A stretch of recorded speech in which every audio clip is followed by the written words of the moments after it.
Welcome to where time falls quiet. Before humans existed, the tablets that claim a different origin. What if the first civilization wasn't the first at all? What if everything we've been taught about the origin of human culture, the slow climb from primitive to sophisticated, from hunter-gatherer to city builder, is not the beginning of the story, but the middle? Hold that thought.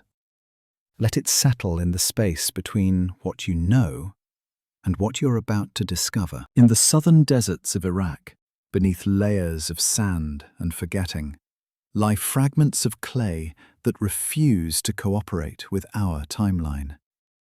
These aren't the crude scratches of people learning to communicate.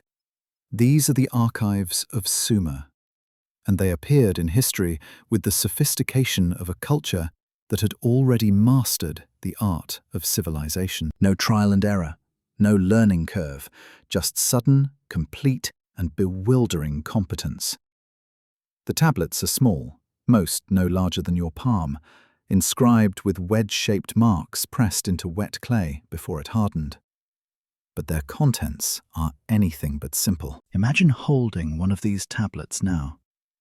The clay is still slightly rough, the impressions sharp, even after more than 4,000 years. Your fingers trace the same ridges that a Sumerian scribe's stylus created. And in that moment, you're connected to something that shouldn't exist. Because according to every model of cultural development we've constructed, civilizations don't emerge fully formed. They crawl forward through centuries of incremental progress, making mistakes, refining techniques, slowly accumulating knowledge. Yet here, in the archaeological record of Mesopotamia, we find writing, mathematics, astronomy, legal codes, urban planning, and complex theology appearing simultaneously around 3,200 years before the Common Era. Not gradually, suddenly. As if someone had flipped a switch. The city of Uruk rises from the desert floor in broken geometric shapes, its ziggurats still imposing even in ruins. When archaeologists first excavated the site, they expected to find layers, primitive settlements giving way to more advanced ones, the standard progression from village to town to city. Instead, they found Uruk appearing almost without precedent, already functioning as an urban center with tens of thousands of inhabitants, already possessing a system of writing sophisticated enough to record not just simple transactions, but complex literary and religious texts. The cuneiform script they used wasn't primitive pictographs slowly evolving toward abstraction. It was already abstract, already systematic, already capable of expressing complex ideas. This is where the silence begins to hum with implications. Because the tablets themselves tell us something that archaeology cannot. They tell us that the Sumerians didn't consider themselves the inventors of civilization. They considered themselves the inheritors of it. In their own records, written in that clinical, bureaucratic style they used for temple inventories and grain storage accounts, they described a time before their time. They wrote of cities that existed before the cities they lived in.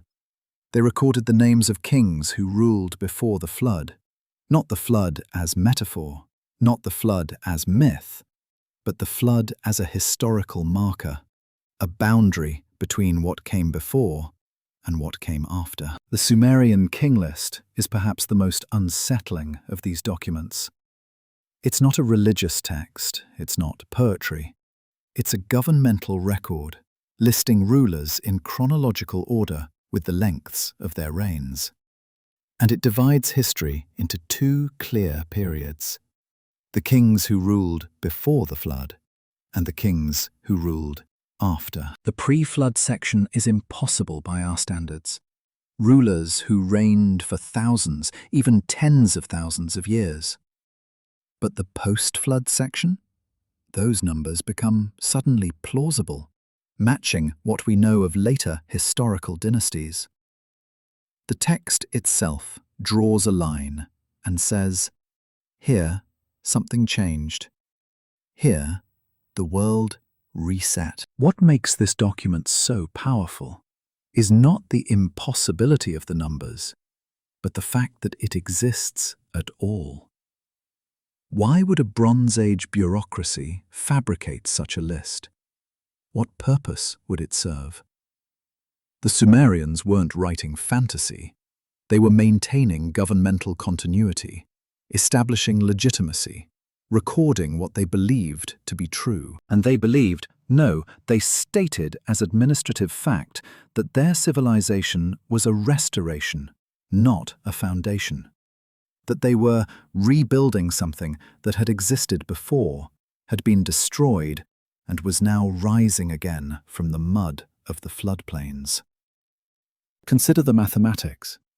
The tablets reveal a base 60 counting system, the same system that gives us 60 seconds in a minute, 60 minutes in an hour, 360 degrees in a circle. We still use it today without questioning why. But the Sumerians didn't just use this system for basic counting.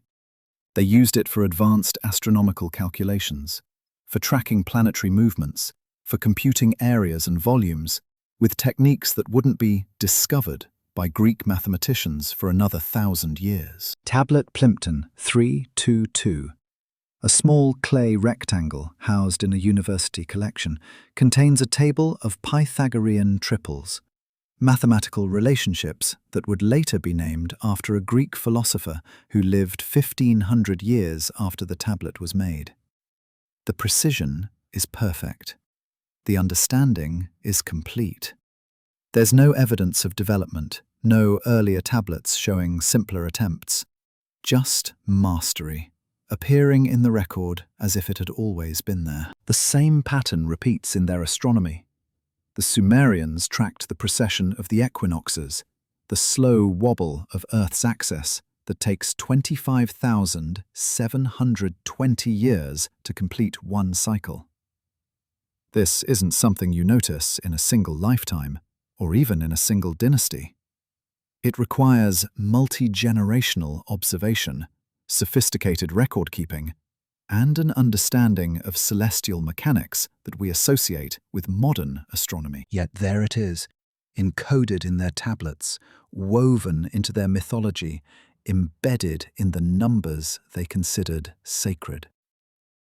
The number 3,600 appears repeatedly in their texts, a sixth of the precessional cycle, a great year that governed their conception of cosmic time. Why would a nascent civilization concern itself with cycles lasting millennia?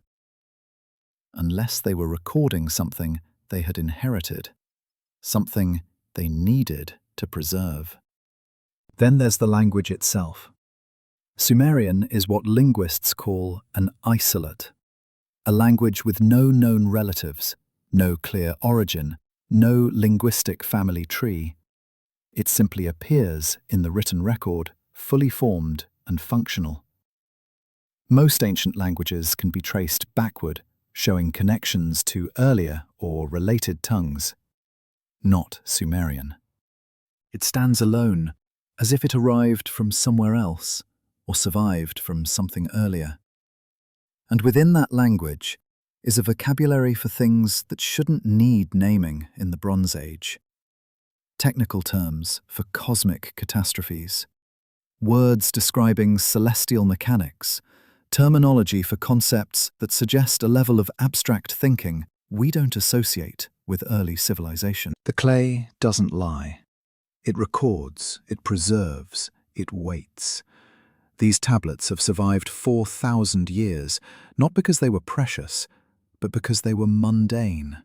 Everyday records, baked hard by fire or time, buried and forgotten until modern excavations brought them back to light. And now they sit in museums and universities, small brown rectangles covered in wedge marks, telling anyone who will listen that the story we've accepted about our past is incomplete. Not wrong, necessarily, but incomplete, missing a chapter. Missing the part that explains why civilization didn't grow in Mesopotamia. It bloomed, sudden and full, as if the seeds had been planted long before. So we're left with a question that the Sumerians themselves seemed to be asking. Where did this knowledge come from? Who taught the teachers? Who built the first cities before the cities we can excavate? The tablets suggest an answer, but it's one that requires us to reconsider everything we think we know about human history. It requires us to entertain the possibility that civilization is not a linear progression, but a cycle. That we're not the first to build, to calculate, to write, to wonder.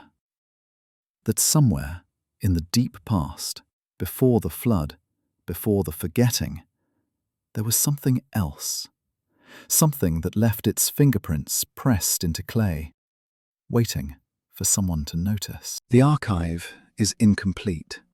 The record is broken. But the pieces that remain whisper the same unsettling truth. We didn't begin this. We inherited it. And if we inherited it, that means it can be lost again.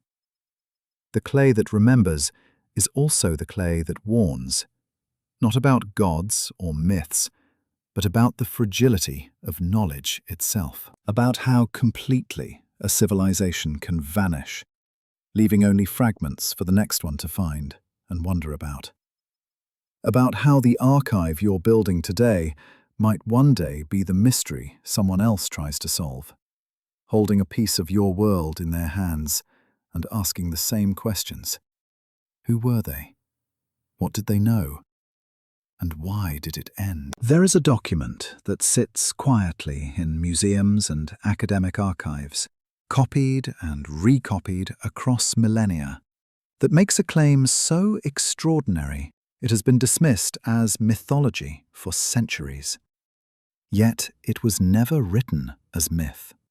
It was written as bureaucracy. The Sumerian King List is a governmental record maintained with the same clinical precision the Sumerians used to track grain shipments and temple offerings, and it states, without ceremony or embellishment, that before the Great Flood there were kings who ruled for tens of thousands of years, not as gods in heaven, but as rulers on earth, not in allegory, but in chronology. The list doesn't ask you to believe, it simply records, as if the impossibility of what it describes is irrelevant to the fact that it must be preserved. The tablet begins with a phrase that has become almost liturgical in its repetition across multiple copies. When kingship was lowered from heaven, kingship was in Eridu. Eridu, the oldest city according to Sumerian tradition, the place where civilization began, or resumed. The list then proceeds to name 8 kings who ruled before the flood, and their reigns are measured not in years that make sense to us, but in spans that defy human biology. King Alulim of Eridu, 28,800 years. King Alaljar, 36,000 years. King Enmen-Luana, 43,200 years.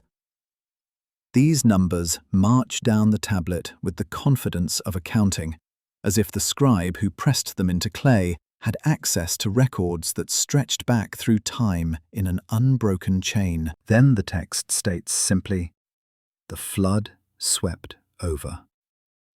No dramatic description, no divine wrath or cosmic battle, just a factual marker, a boundary in history.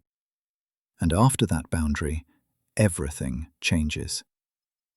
The list continues with kings whose reigns are suddenly plausible, decades, not millennia. Dynasties that match archaeological evidence. Rulers whose names appear in other documents, whose cities can be excavated, whose existence is verifiable.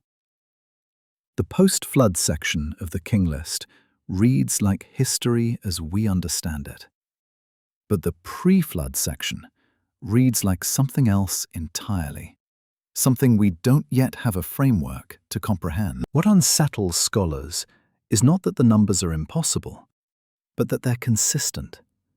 Multiple copies of the King List survive from different cities and different time periods, and they all preserve the same basic structure. The pre-flood kings with their vast reigns, the flood as a dividing line, and the return of plausible chronology afterward. This isn't a single scribe's fantasy.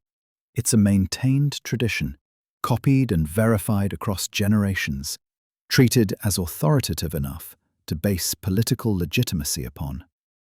Sumerian kings of historical periods claimed descent from these pre-flood rulers. They anchored their right to govern in a lineage that reached back through the catastrophe to something before. But here's where the silence begins to hum with mathematical implications. Those impossible numbers aren't random, they're multiples. Take 43,200, the longest reign listed. Divide it by 3,600, the Sumerian Sa, or Great Year, and you get 12. Divide 28,800 by 3,600, and you get 8. The reigns are measured in cycles, not lifetimes. They're astronomical units, not biological spans. What if these weren't attempts to record how long individuals lived, but how long epochs lasted? What if the kings were actually dynasties, eras, or astronomical periods that the later Sumerians no longer fully understood, but felt compelled to preserve? The number 3,600 appears throughout Sumerian mathematics and mythology with almost obsessive frequency. It's 1/60th of the precessional cycle, that slow wobble of Earth's axis that takes 25,720 years to complete. Ancient astronomers couldn't observe this in a single lifetime, or even a single civilization. It requires multi-generational data collection, precise record-keeping, and an understanding that the heavens themselves are moving in patterns so vast they dwarf human experience.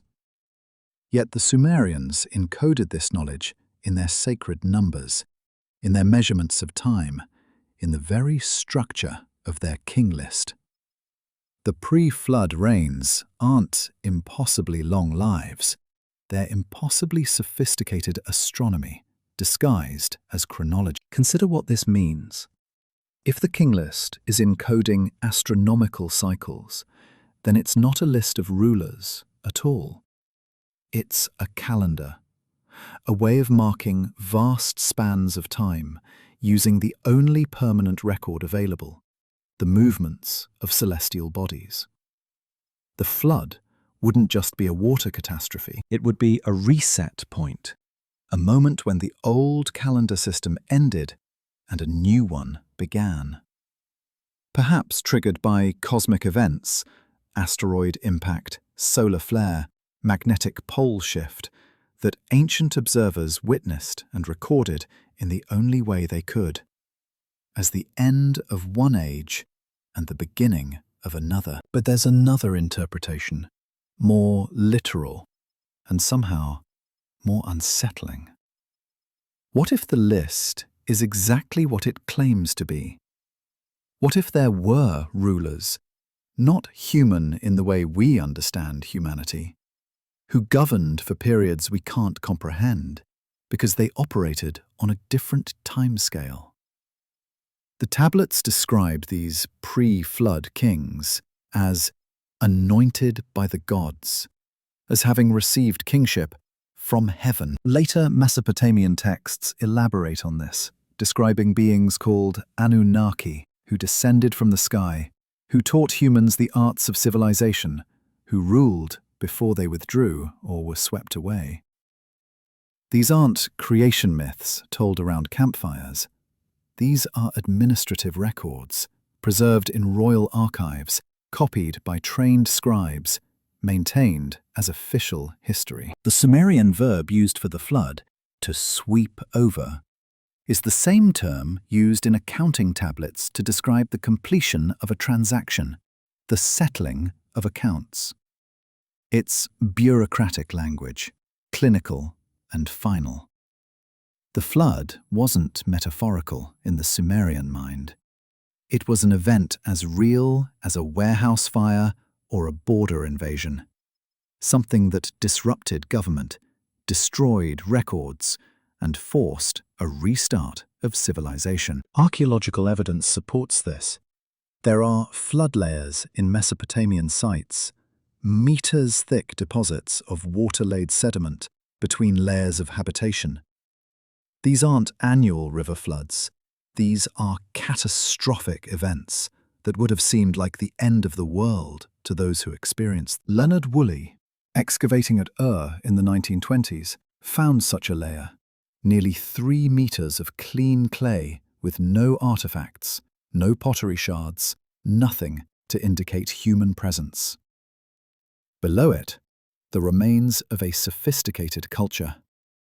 Above it, a different culture beginning again. He believed he had found evidence of the biblical flood.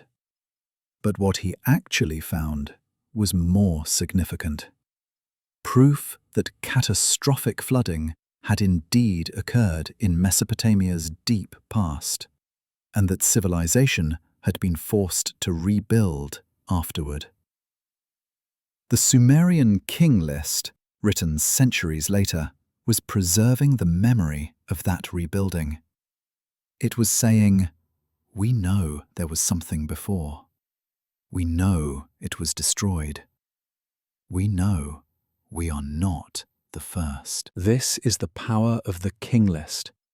It refuses to let us forget that human history might be cyclical rather than linear, that what we call the beginning might be a middle or an end or a resumption, that the confidence with which we trace our origins back to simple hunter-gatherers gradually learning agriculture might be missing entire chapters. The list stands as a witness to discontinuity, to the possibility that knowledge can be lost so completely that when it returns, it seems like magic or divine gift, rather than recovered inheritance. Modern chronology struggles with the pre-flood section because we've built our entire understanding of human development on the assumption of steady, gradual progress.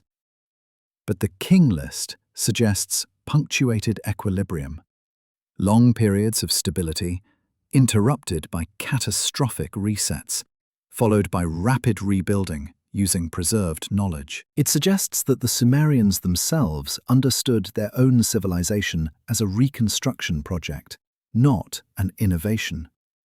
They were piecing together fragments of something older, trying to restore what had been lost, working from incomplete blueprints carved in clay and passed down through the dark centuries after the waters receded. The question isn't whether the pre-flood kings actually lived for thousands of years.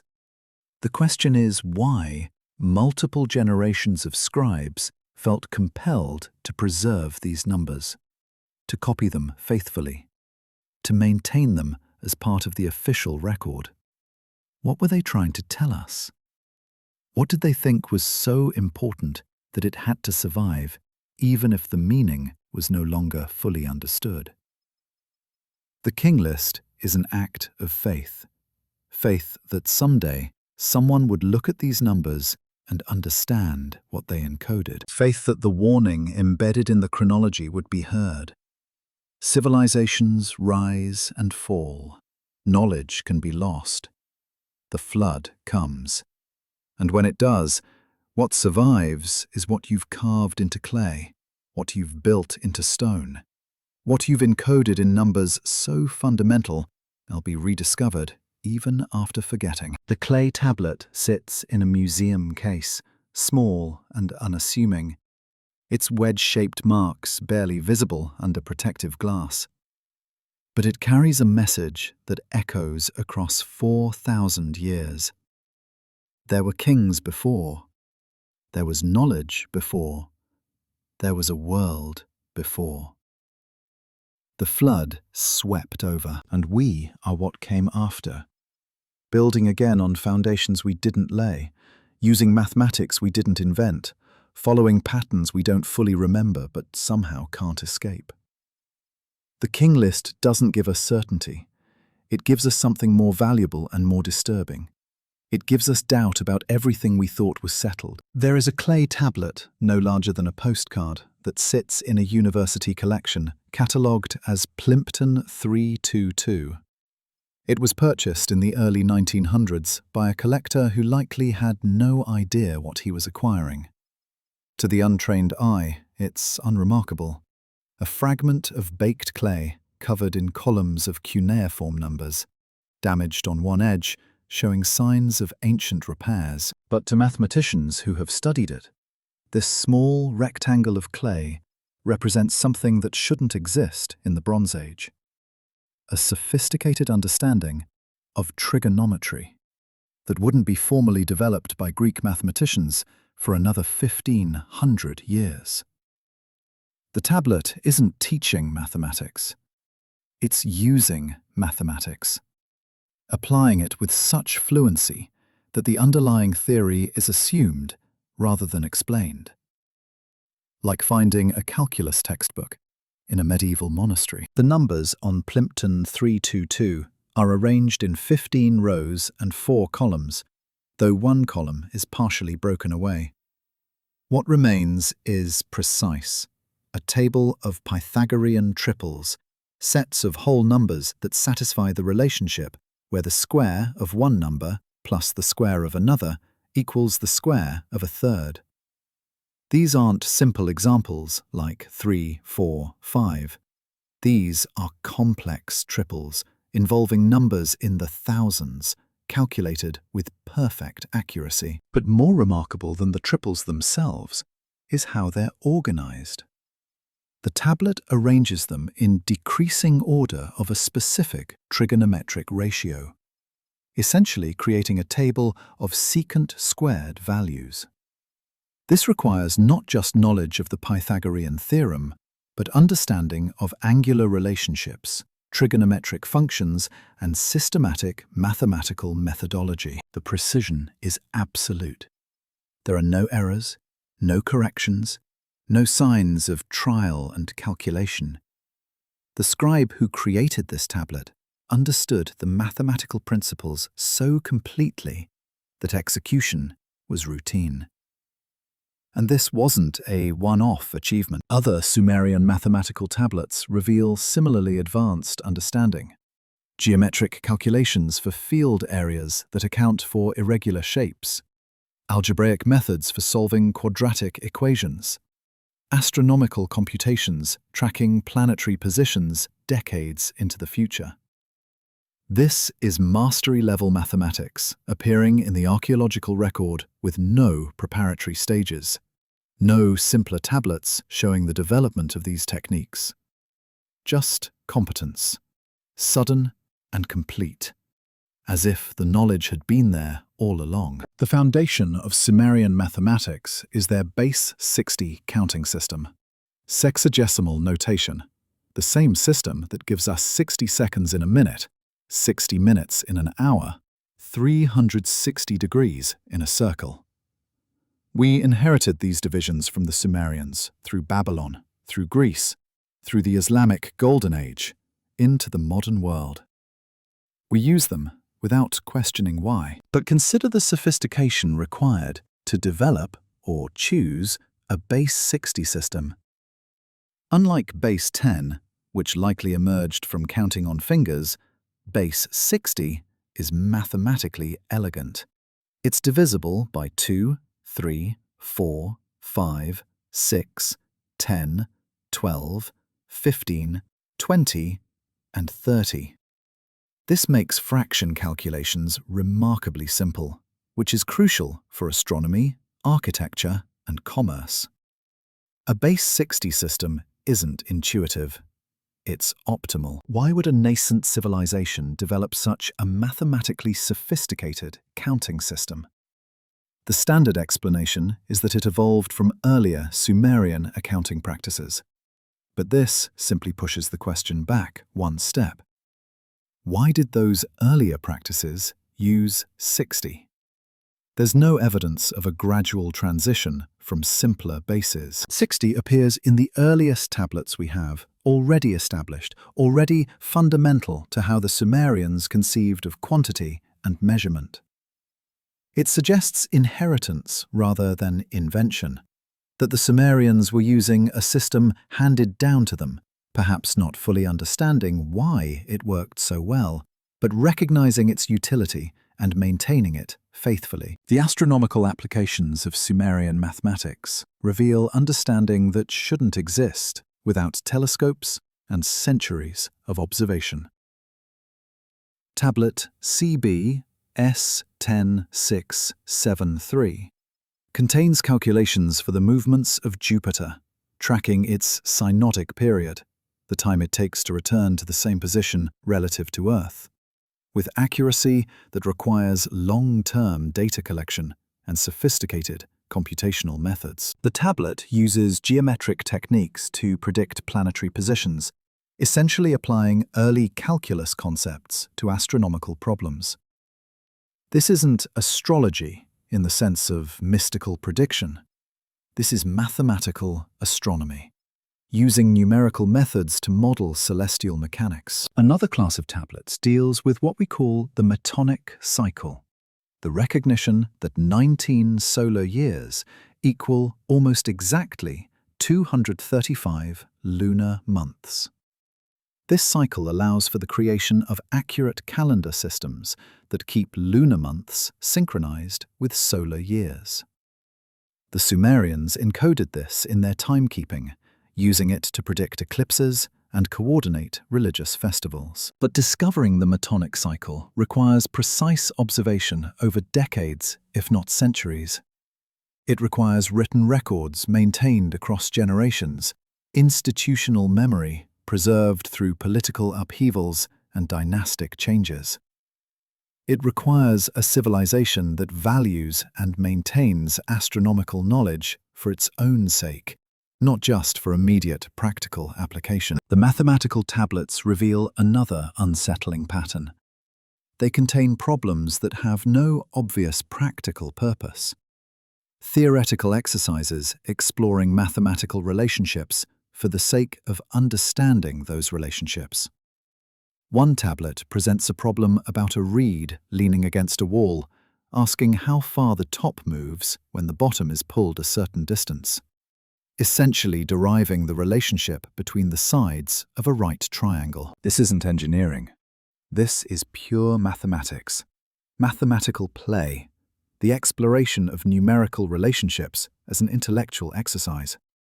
It suggests a culture that valued abstract reasoning, that had the leisure and institutional support for scholars to pursue knowledge without immediate application. Modern mathematicians examining these tablets describe them with a mixture of admiration and bewilderment. The techniques are correct, sometimes more elegant than the methods that would later be developed in Greece and Europe. The Babylonian method for calculating square roots, preserved on tablets from the Old Babylonian period, is essentially identical to the algorithm taught in schools today. But where did it come from? How did Bronze Age scribes develop or receive these techniques? The tablets themselves offer no explanation. They simply use the mathematics as if everyone reading them would already understand the underlying principles. There's a tablet that calculates the diagonal of a square with such precision that it's accurate to 6 decimal places, The number inscribed is effectively 1.4142136, our modern value for the square root of 2. This level of precision isn't achieved through geometric measurement or simple calculation. It requires iterative approximation methods, computational algorithms, and an understanding that such precision is even desirable. Why would a Sumerian scribe need to know the square root of 2 to 6 decimal places? What application demanded such accuracy? Or was this, like so much else we find in these tablets, knowledge preserved because it was considered valuable in itself? Because losing it would be a tragedy. The astronomical tables are perhaps most remarkable for what they imply about observational continuity. Tracking the precession of the equinoxes, that slow 25,700-year wobble of Earth's axis, requires multi-generational commitment to systematic observation. A single human lifetime, even a single dynasty, isn't enough to notice the movement. It requires institutional structures that maintain records across centuries, that value and preserve astronomical data, that train new generations of observers in the same techniques and standards. The fact that Sumerian mathematics encoded knowledge of precession means they had access to such data, either through their own long-term observations or through inheritance from an even older tradition. Consider what we're actually looking at here. A Bronze Age civilization using mathematics that wouldn't be redeveloped in Europe until the Renaissance. Not simpler versions or approximations, but the actual techniques, in some cases more sophisticated than what came after. The standard historical narrative struggles with this. We're taught that mathematics develops linearly, primitive counting giving way to basic arithmetic, then geometry, then algebra, then calculus. But the Sumerian tablets suggest a different pattern. Complete mathematical systems appearing suddenly, being applied with mastery, then partially lost, then slowly rediscovered and reclaimed over millennia. What if mathematics, like writing and law, was something the Sumerians inherited rather than invented? What if these tablets aren't the beginning of mathematical knowledge, but the preservation of it? The attempt by Bronze Age scribes to maintain and transmit understanding that came from somewhere, or someone, earlier. The tablets don't claim to be inventing these techniques. They use them as tools, as established methods, as knowledge that needs no justification because it's already proven its worth. The mathematics of gods isn't divine revelation. It's human knowledge, so advanced that when it appears in the Bronze Age, it seems to transcend the capabilities of its culture. And here's the warning embedded in these clay rectangles. Sophisticated knowledge can exist, can be used daily, can form the foundation of a civilization's technology and commerce, and still be lost. The Babylonians inherited Sumerian mathematics, but understood it less completely. The Greeks rediscovered portions of it, but had to rebuild the theoretical framework. Medieval Europe lost even more, requiring Renaissance scholars to translate Arabic texts that had preserved fragments of the ancient knowledge. We stand at the end of a long chain of forgetting and remembering, holding tablets that whisper the same unsettling truth. What you know isn't necessarily what you discovered. It might be what you recovered. And if it was lost once, completely enough that its return seemed like genius rather than recovery, it can be lost again. Language is memory made permanent. It carries within its structure not just the ability to communicate present needs, but the echo of everything a culture has experienced, witnessed, and needed to describe. When linguists examine ancient languages, they can trace cultural priorities through vocabulary. Agricultural terms reveal farming practices. Kinship words expose social structures. Religious terminology maps spiritual worldviews. But the Sumerian language poses a problem that linguistics hasn't satisfactorily solved. It contains vocabulary for things that a Bronze Age civilization shouldn't need to name. Technical terms for cosmic catastrophes, precise words for celestial mechanics, terminology describing phenomena that require sophisticated astronomical observation and theoretical frameworks that supposedly wouldn't exist for millennia. The language itself is evidence of something we haven't accounted for. Sumerian is what linguists call an isolate, a language with no known relatives, no linguistic family, no clear evolutionary path from earlier tongues. Most ancient languages can be traced backward through sound changes and grammatical shifts, revealing connections to related languages and ultimately to common ancestral forms. Proto-Indo-European gave rise to Sanskrit, Greek, Latin, and eventually most European languages. Afro-Asiatic languages share common roots across vast geographical areas. But Sumerian? It stands alone, appearing in the written record fully formed around 3,200 years before the Common Era, already capable of expressing complex, abstract concepts, already possessing a rich technical vocabulary. It has no relatives we can identify, no clear origin point, no linguistic cousins that might help us understand where it came from or how it developed. The standard explanation is that Sumerian simply represents a language family that didn't survive, that its relatives died out or were replaced by other linguistic groups before writing systems could preserve them. But this explanation becomes strained when we examine what Sumerian can express. The language contains compound words for astronomical phenomena that require long-term observation to even notice, terms for planetary retrograde motion, words distinguishing between different types of eclipses, vocabulary for describing the movements of specific constellations across seasons. These aren't poetic metaphors or vague celestial references.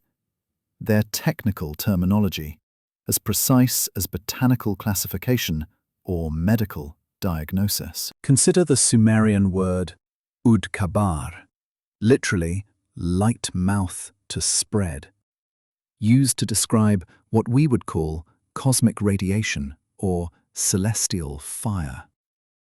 Or antagal, heaven to fall great, their term for meteoric impact or objects falling from the sky.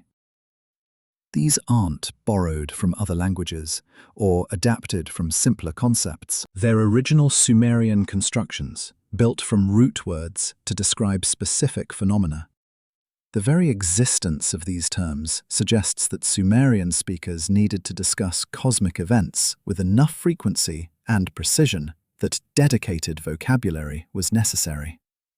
You don't create technical terms for things you never encounter or discuss. The language has multiple words for different types of floods, not just flooding as a general concept, but specific terms distinguishing between river overflow, tidal surge, and catastrophic deluge.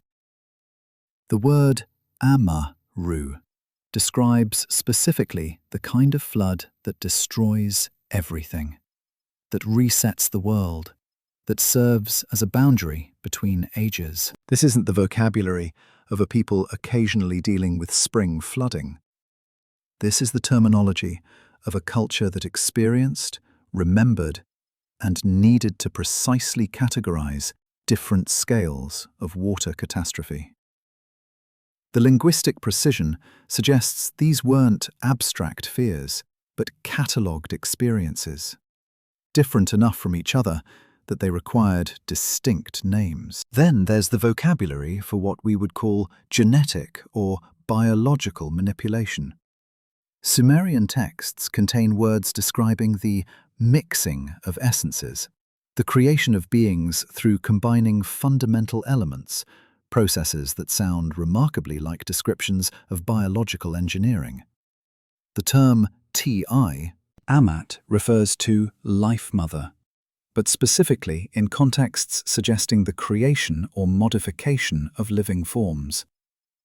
The word Ibila means heir, but carries connotations of designed succession, of intended continuation of specific traits.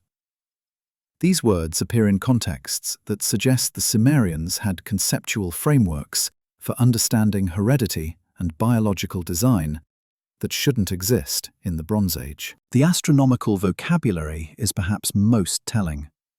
Sumerian has specific terms for the precessional cycle, that 25,700-year wobble of Earth's axis that can't be observed in a single lifetime. The phrase Udsakar, day decision cycle, refers to the great celestial period, the long count that governs the movement of the heavens. They had words for synodic periods of planets, for the relationship between solar and lunar cycles, for the mathematical points where celestial movements align. This vocabulary doesn't emerge from casual skywatching.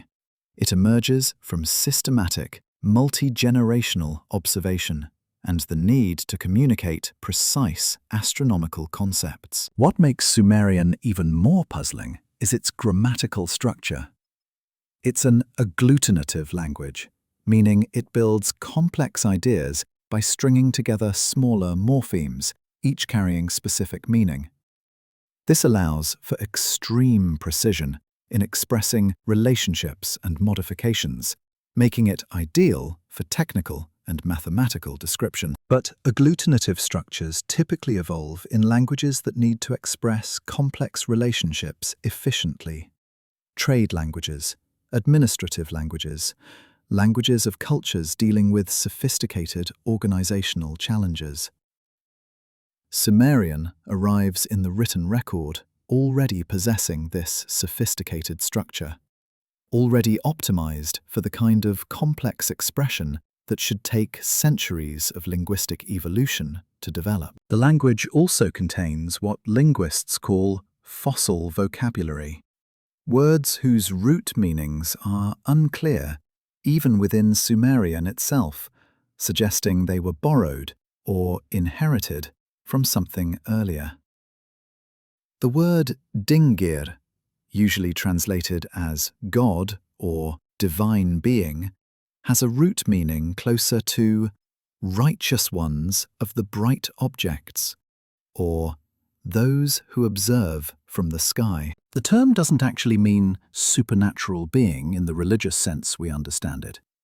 It describes entities characterized by their relationship to celestial phenomena and their position of observation. Similarly, anunnaki, often translated as those who from heaven to earth came, is constructed from roots meaning heaven, earth, and descending. It's descriptive rather than mystical, naming beings by their action rather than their... There are words in Sumerian for concepts that wouldn't be formally developed until modern times. Terms approximating what we'd call orbit. Words describing the relationship between gravity and celestial motion. Vocabulary for cycles and periodicity that suggest understanding of systematic, repeating patterns. The language can express the idea that celestial objects move in predictable patterns governed by consistent forces, a concept that, in European thought, wouldn't be articulated until Newton. Yet Sumerian had words for it 3,000 years before the Common Era. Perhaps most intriguing are the legal and administrative terms that suggest inheritance of knowledge.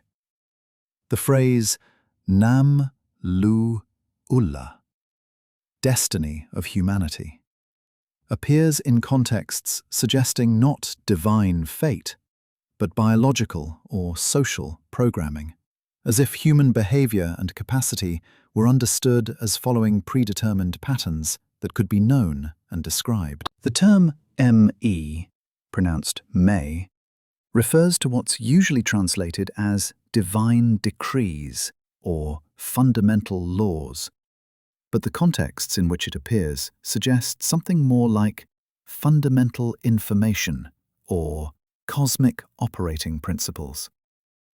These weren't mystical concepts to the Sumerians. They were technical terms used in the same administrative and educational contexts as terms for grain weights and irrigation schedules. The vocabulary for timekeeping reveals similar sophistication. Sumerian has terms for distinguishing between different types of temporal cycles: seasonal, generational, astronomical, and what might be called cosmic. The language can express the idea that different timescales govern different phenomena, that human generations operate on one cycle while celestial mechanics operate on another, and that understanding requires tracking multiple simultaneous timescales. This is the kind of temporal sophistication we associate with modern physics. Yet it's embedded in Bronze Age Sumerian grammar. What does it mean that a language appears with no clear origin, already possessing vocabulary for phenomena its speakers shouldn't be able to observe or concepts they shouldn't need to express? The standard linguistic models assume that vocabulary evolves in response to cultural needs, that languages develop terms for things their speakers encounter and need to discuss. But Sumerian seems to carry vocabulary that exceeds the observable horizon of Bronze Age Mesopotamia. It's as if the language remembers things its speakers might not fully understand, preserving terminology for concepts and phenomena that would only be rediscovered much later. Language is the most persistent form of memory. Long after monuments crumble and documents burn, words survive, passed from speaker to speaker, generation to generation, carrying meanings that might no longer be fully understood, but are maintained through linguistic inertia. Sumerian vocabulary suggests that something was being preserved through the language itself. Technical knowledge, observational data, conceptual frameworks that the Bronze Age Sumerians might have inherited without fully grasping their original context. They maintained these words because they were part of the language, part of what it meant to speak and write Sumerian, even if the full weight of what those words encoded was no longer accessible. The language is an archive encoded in grammar and vocabulary, a preservation system for knowledge that operates beneath the level of conscious transmission.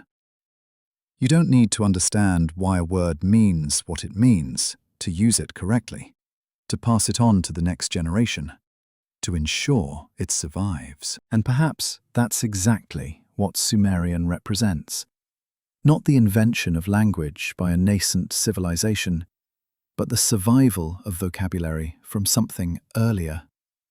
Words carrying the memory of observations and understandings that predate the culture that preserved them. The unthinkable, once named, becomes sayable, and once sayable, it can persist through the dark centuries, waiting to be understood again. There is a word that appears in Sumerian texts with such frequency and consistency that ignoring it requires deliberate scholarly effort. Anunnaki. The term shows up in administrative records, religious hymns, legal codes, astronomical tablets, and historical chronicles. It's not peripheral mythology or poetic flourish. It's embedded in the operational vocabulary of Sumerian civilization, used in contexts ranging from the mundane to the cosmically significant. And the question that makes modern scholarship uncomfortable isn't whether the Anunnaki existed in Sumerian thought. Clearly they did. But what exactly the Sumerians meant when they used this term? Who, or what, were these beings that the tablets describe with such bureaucratic precision? The word itself is descriptive rather than mystical. Anu refers to the heavens, or sky. Na indicates a relational particle, and ki means earth. The construction literally describes those of heaven and earth, or more specifically, those who, from heaven to earth, came. This isn't a supernatural designation, it's a locational one, defining beings by their movement between two realms. Sumerian grammar doesn't waste words on metaphor when recording administrative or historical information. When temple inventories list offerings made to the Anunnaki, when legal texts invoke the Anunnaki as witnesses to contracts, when astronomical tablets describe the Anunnaki in relation to celestial observations, the term functions as a proper noun, referring to specific entities that held recognized positions in Sumerian cosmology and governance. The tablets describe the Anunnaki with the same clinical precision they use for everything else. They're numbered, sometimes 50, sometimes 300, sometimes 600, suggesting a defined group rather than a vague spiritual concept. They're assigned specific roles. Some govern celestial mechanics, others oversee earthly affairs. Still others serve as intermediaries between the two domains. They have names, genealogies, jurisdictions. They make decisions recorded in administrative documents. They're described as having arrived, having established order, having taught specific skills to humanity. This is the vocabulary of historical record, not myth-making. The Sumerians wrote about the Anunnaki the way modern bureaucracies write about governmental agencies, as real entities with defined functions and hierarchical organization. One interpretation, the one most comfortable for conventional scholarship, treats the Anunnaki as purely mythological. Personifications of natural forces, psychological projections of human needs for divine authority, cultural constructs that helped ancient peoples make sense of a chaotic world. In this view, when texts describe Anunnaki teaching humans agriculture, mathematics, and law, they're really describing the human process of discovery and innovation, projected onto divine figures to give those innovations sacred authority. The Anunnaki become metaphors for human achievement, ways of saying this knowledge is important, by attributing it to beings greater than ourselves. This interpretation is safe. It requires no revision of our understanding of human development. It allows the tablets to be filed as mythology, and the timeline of civilization to remain undisturbed. But this interpretation struggles with the specificity of the texts. Mythological figures tend toward the archetypal. They embody universal qualities like war, love, wisdom, chaos. The Anunnaki, as described in Sumerian tablets, are unsettlingly specific. They're assigned particular celestial zones to monitor. They're credited with teaching specific mathematical techniques, particular agricultural methods, defined legal principles. The tablet, known as the Atrahasis, describes the Anunnaki as laborers who grew tired of mining operations and created humans to take over the work. A strangely mundane narrative for supposed gods. There's no cosmic battle, no symbolic drama, just beings who had a labor problem and engineered a biological solution.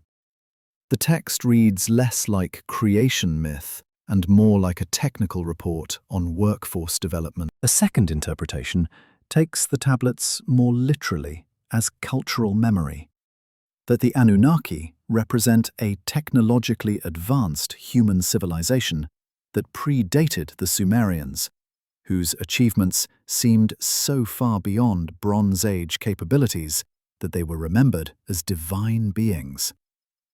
In this view, the descent from heaven could refer to arrival from distant lands, from across seas or mountains, bringing knowledge that transformed primitive settlements into sophisticated cities. The divine qualities attributed to the Anunnaki would be the natural result of cargo cult dynamics. A less advanced culture, encountering technology and organizational systems they couldn't explain, would naturally frame those encounters in supernatural terms. The mathematics, astronomy, and legal systems the Anunnaki supposedly taught would actually be the preserved knowledge of this earlier civilization, passed down through the catastrophe that ended their world and became the foundation for Sumerian culture. This interpretation finds support in the pattern we've already examined. Knowledge appearing without developmental stages, civilization emerging fully formed, the Sumerians themselves claiming to be restoring rather than inventing. If an advanced human culture existed before the flood, perhaps during the last ice age when sea levels were lower and now submerged coastal regions could have supported large populations, their achievements would have seemed miraculous to the survivors who rebuilt afterward. Their cities, now underwater or buried under millennia of sediment, would be inaccessible. Their technologies, dependent on infrastructure and resource networks that no longer existed, couldn't be replicated. But the knowledge they taught, the principles they explained, the mathematics and astronomy they shared, those could survive in oral tradition and eventually be written down when the Sumerians developed their script. Then there's a third interpretation, more unsettling and less easily dismissed than scholarly comfort would prefer. That the tablets mean what they say.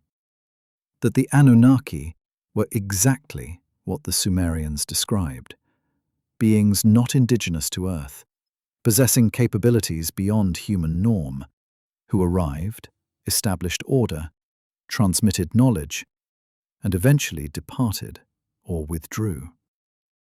This interpretation doesn't require belief in supernatural intervention. It requires only the acknowledgement that not from here doesn't necessarily mean not physical. The tablets never describe the Anunnaki as spirits or abstract entities.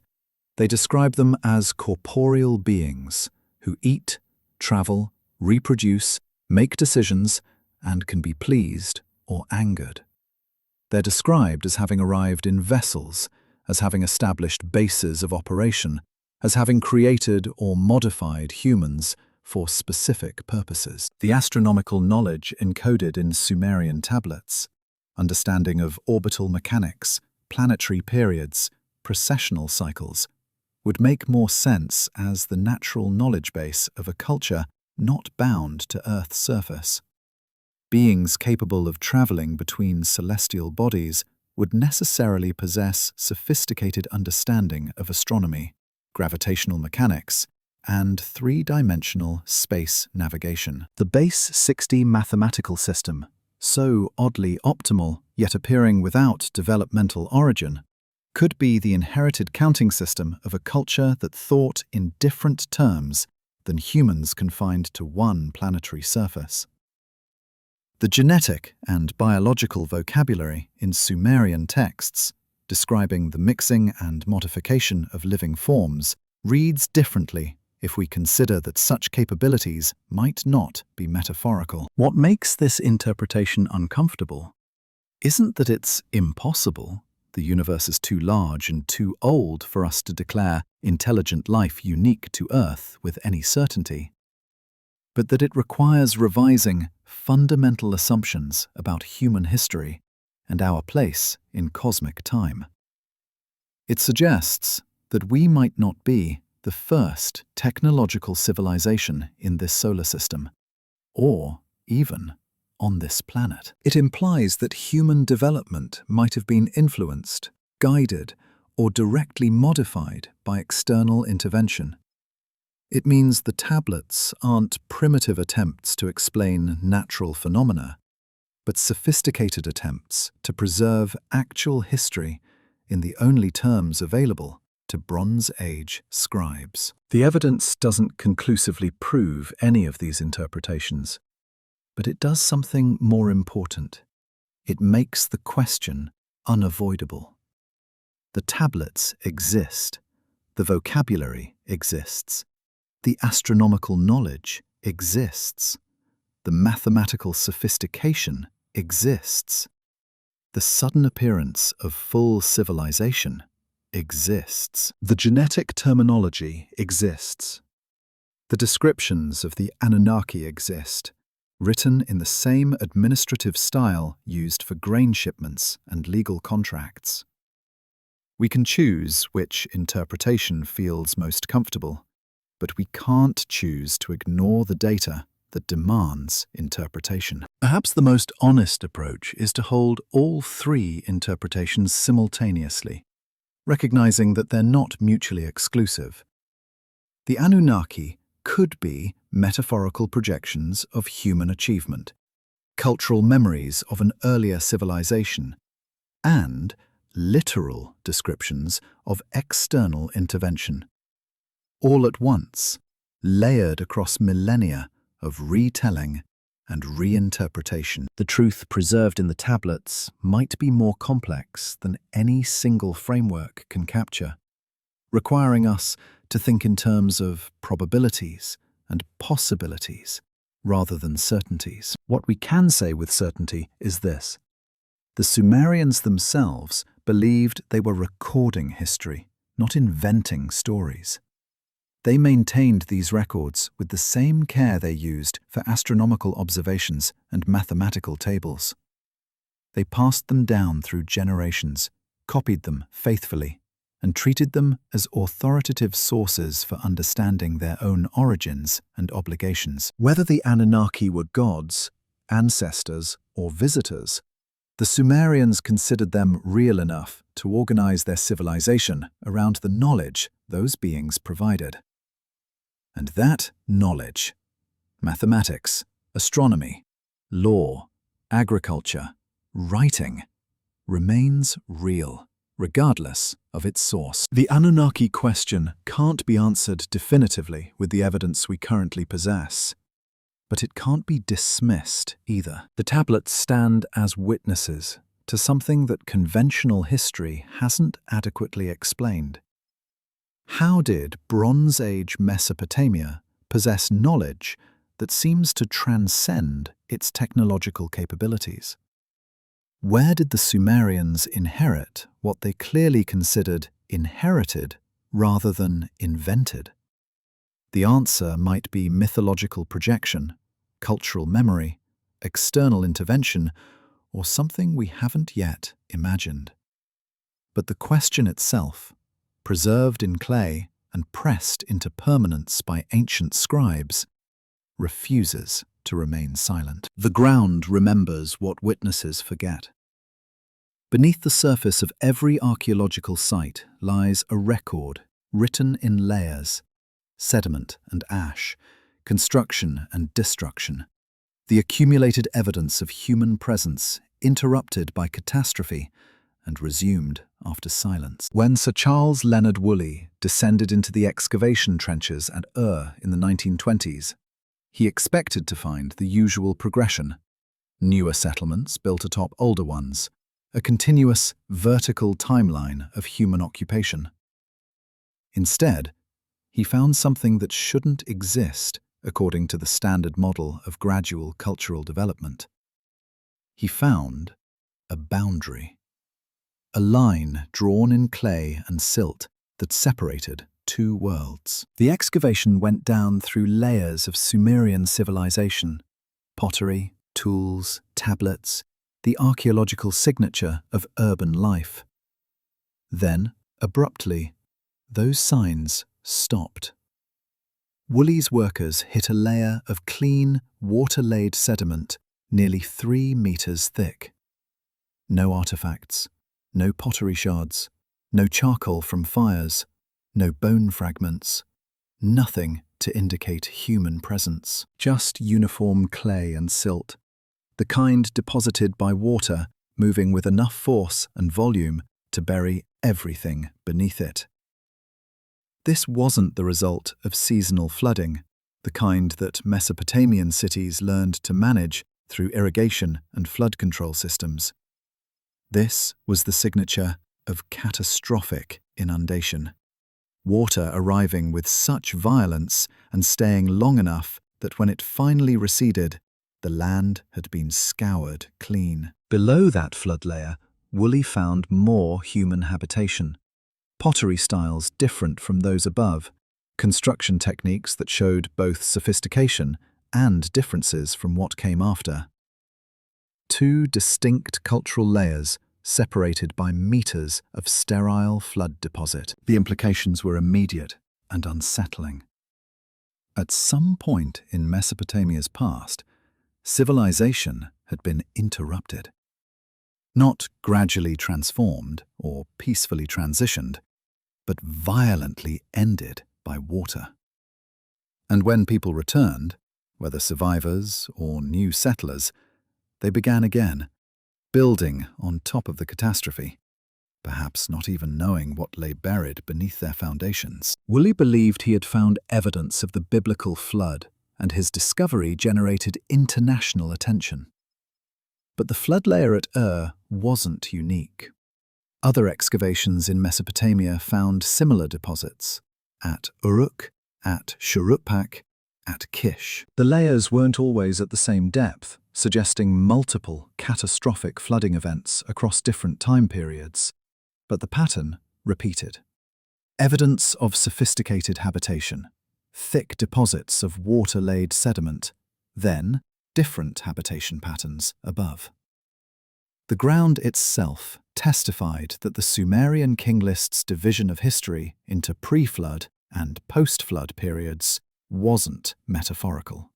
It was stratigraphic fact. The flood wasn't a mythological convenience.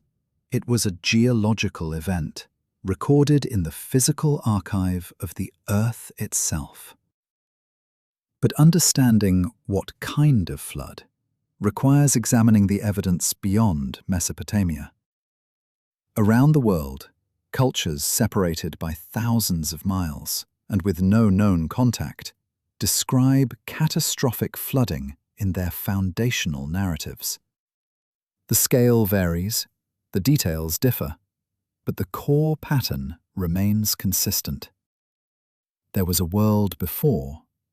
It was destroyed by water, and what came after had to rebuild. The Babylonian epic of Gilgamesh describes Utnapishtim surviving a flood that destroyed humanity. The Hindu Matsya Purana describes Manu being warned of a deluge that would end the age. Greek traditions preserve the story of Deucalion's flood. Chinese records describe Gunyu and the Great Flood.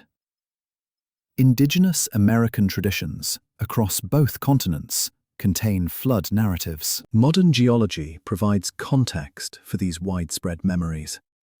At the end of the last ice age, approximately 11,700 years ago, global temperatures rose rapidly. Ice sheets covering large portions of the northern hemisphere melted, releasing enormous volumes of water into the oceans. Sea levels rose more than 120 meters over several thousand years, drowning vast coastal regions where human populations likely concentrated. The flooding wasn't instantaneous. It occurred in pulses, with periods of rapid rise followed by relative stability.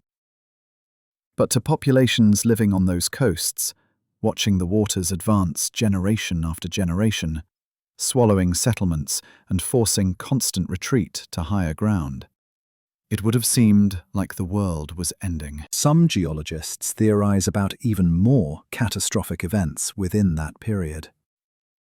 The Younger Dryas impact hypothesis proposes that around 12,800 years ago, fragments of a comet or asteroid struck Earth, triggering wildfires, atmospheric disruption, rapid climate shifts, and massive flooding from melted ice. The evidence remains debated.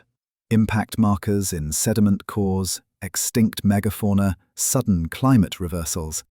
But the hypothesis offers a physical mechanism for the kind of global catastrophe that would leave permanent marks on human memory. Whether asteroid impact or rapid ice melt, the physical evidence confirms that Earth experienced catastrophic environmental changes exactly when oral traditions say the world was destroyed by water. The Black Sea flood hypothesis provides another piece of the puzzle.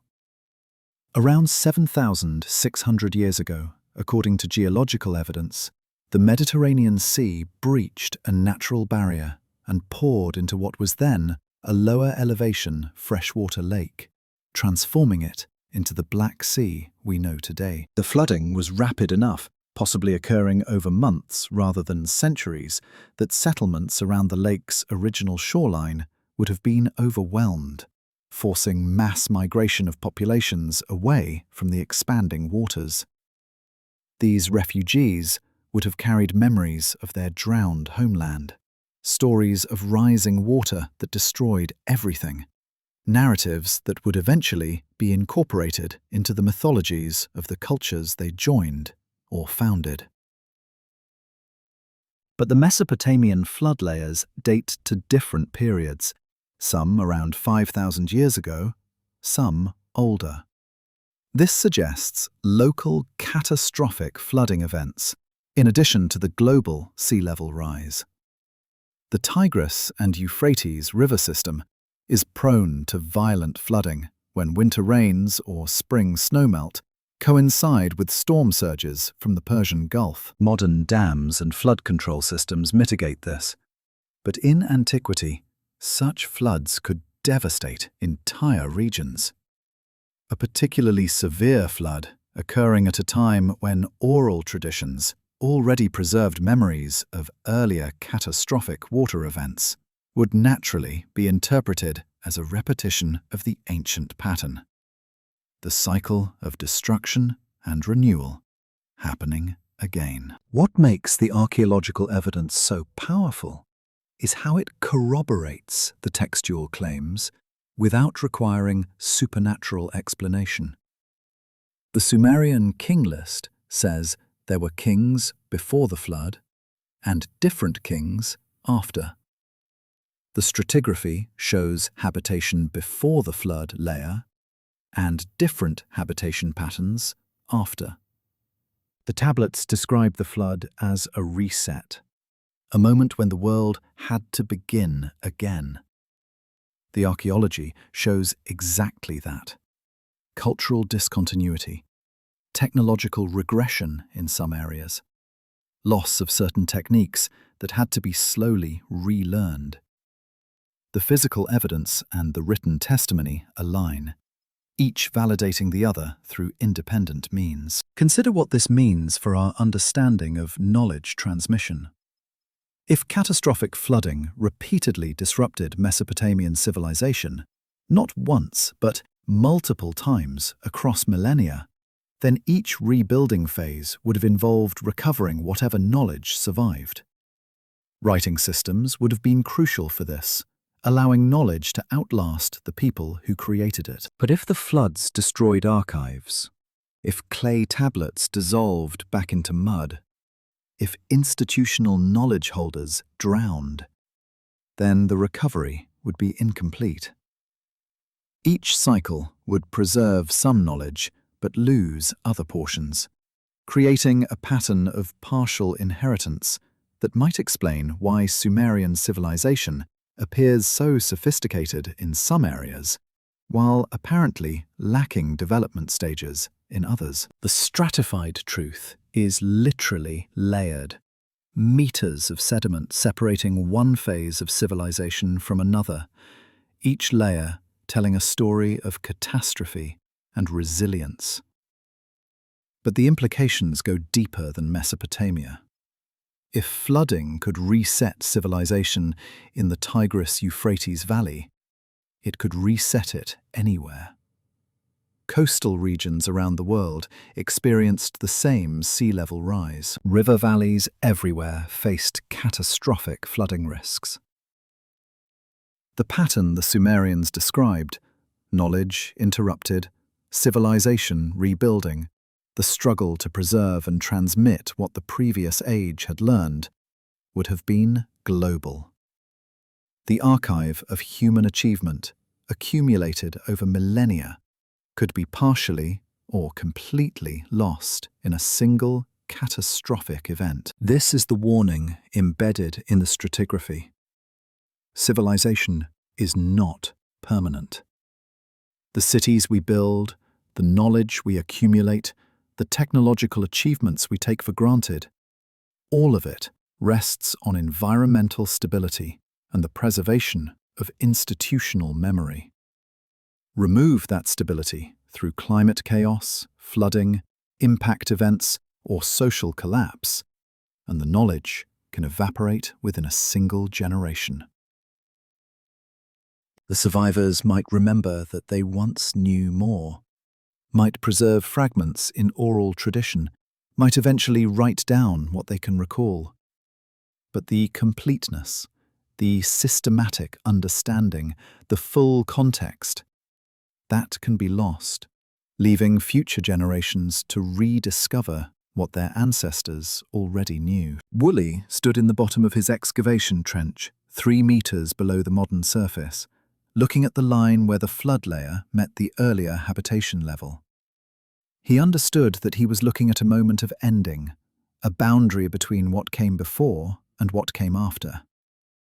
The clay was still slightly damp from the water table, cool to the touch, preserving its testimony across millennia. Above it, the world we know, the history we've excavated and studied.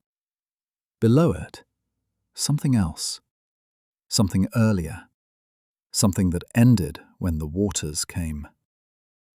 The ground remembers. And what it remembers is that everything can end. Not gradually, not with warning, but suddenly, violently, leaving only the thinnest layer of clay to mark where one world stopped and another began. There stands in the Louvre a black basalt stele, nearly 2.5 meters tall, covered in columns of cuneiform text so precisely carved that after more than 3,700 years, every wedge mark remains sharp and readable. At its top, a relief carving shows King Hammurabi of Babylon standing before the seated figure of Shamash, the sun god and divine judge. Shamash extends his hand toward Hammurabi, and in that gesture, captured in stone for eternity, is a claim that makes conventional historical narratives deeply uncomfortable. The king is not creating laws, he is receiving them. The Code of Hammurabi, one of the most famous legal documents in human history, presents itself not as innovation, but as divine transmission, not as invention, but as restoration of principles that existed before the king, before Babylon, perhaps before human civilization itself. The stele's prologue is explicit about this.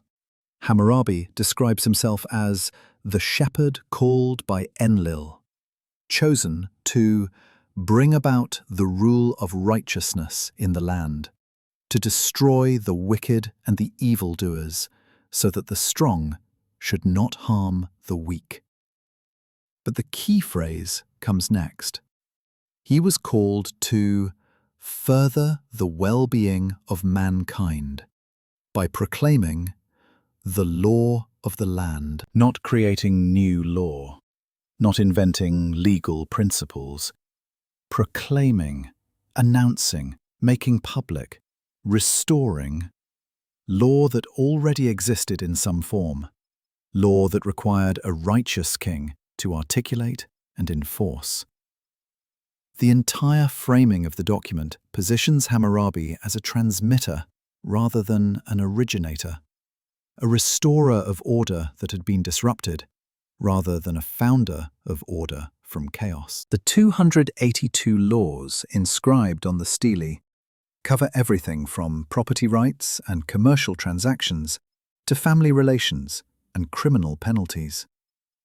They're sophisticated, nuanced, showing awareness of edge cases and potential conflicts between competing, legitimate interests. Many of the principles, presumption of evidence, proportional punishment, distinction between intentional and accidental harm, protection of the vulnerable, would later appear in other legal traditions, including Mosaic law, Greek legal philosophy, and Roman jurisprudence. But Hammurabi's code predates these systems, appearing in Babylon around 1750 years before the Common Era. Where did these principles come from?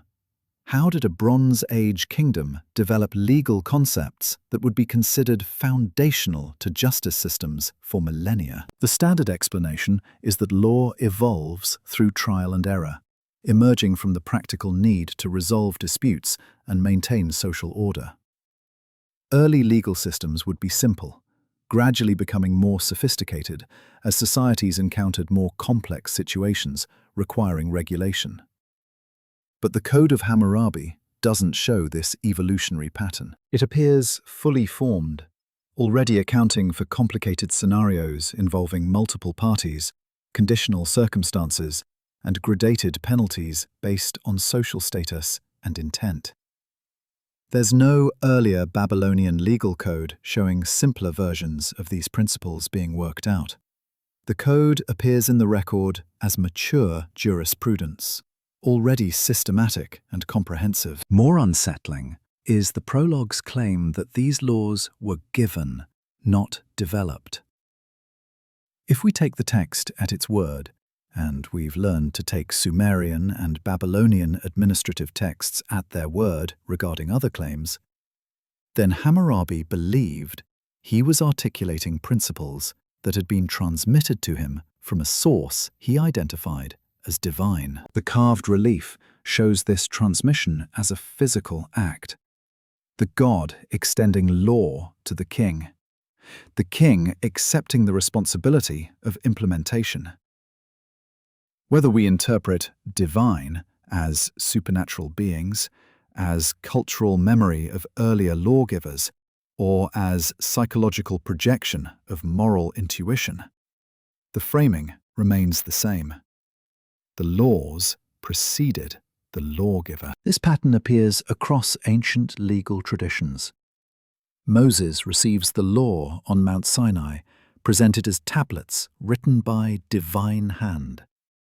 Lycurgus attributes Spartan law to the Oracle of Delphi. Minos receives law from Zeus. Manu's laws in Hindu tradition are described as eternal dharma, not created, but revealed. Across cultures, separated by geography and time, the foundational legal codes present themselves as recovered knowledge rather than invented systems. Why this consistent framing?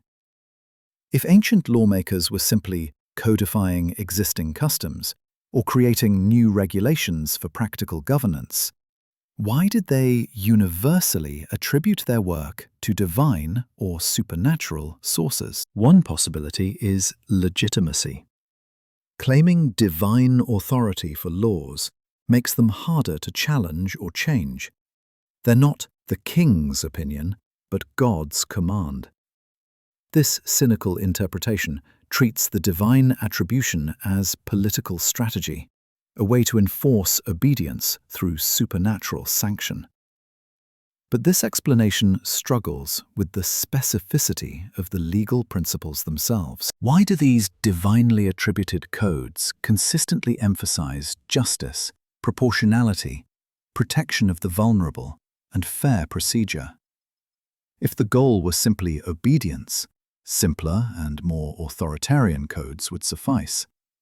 Instead, the ancient legal texts show sophisticated understanding of competing rights, procedural fairness, and the balancing of individual and collective needs. Another interpretation treats these codes as crystallizations of custom, laws that evolved organically through generations of dispute resolution, eventually formalized and attributed to divine origin to preserve them from alteration.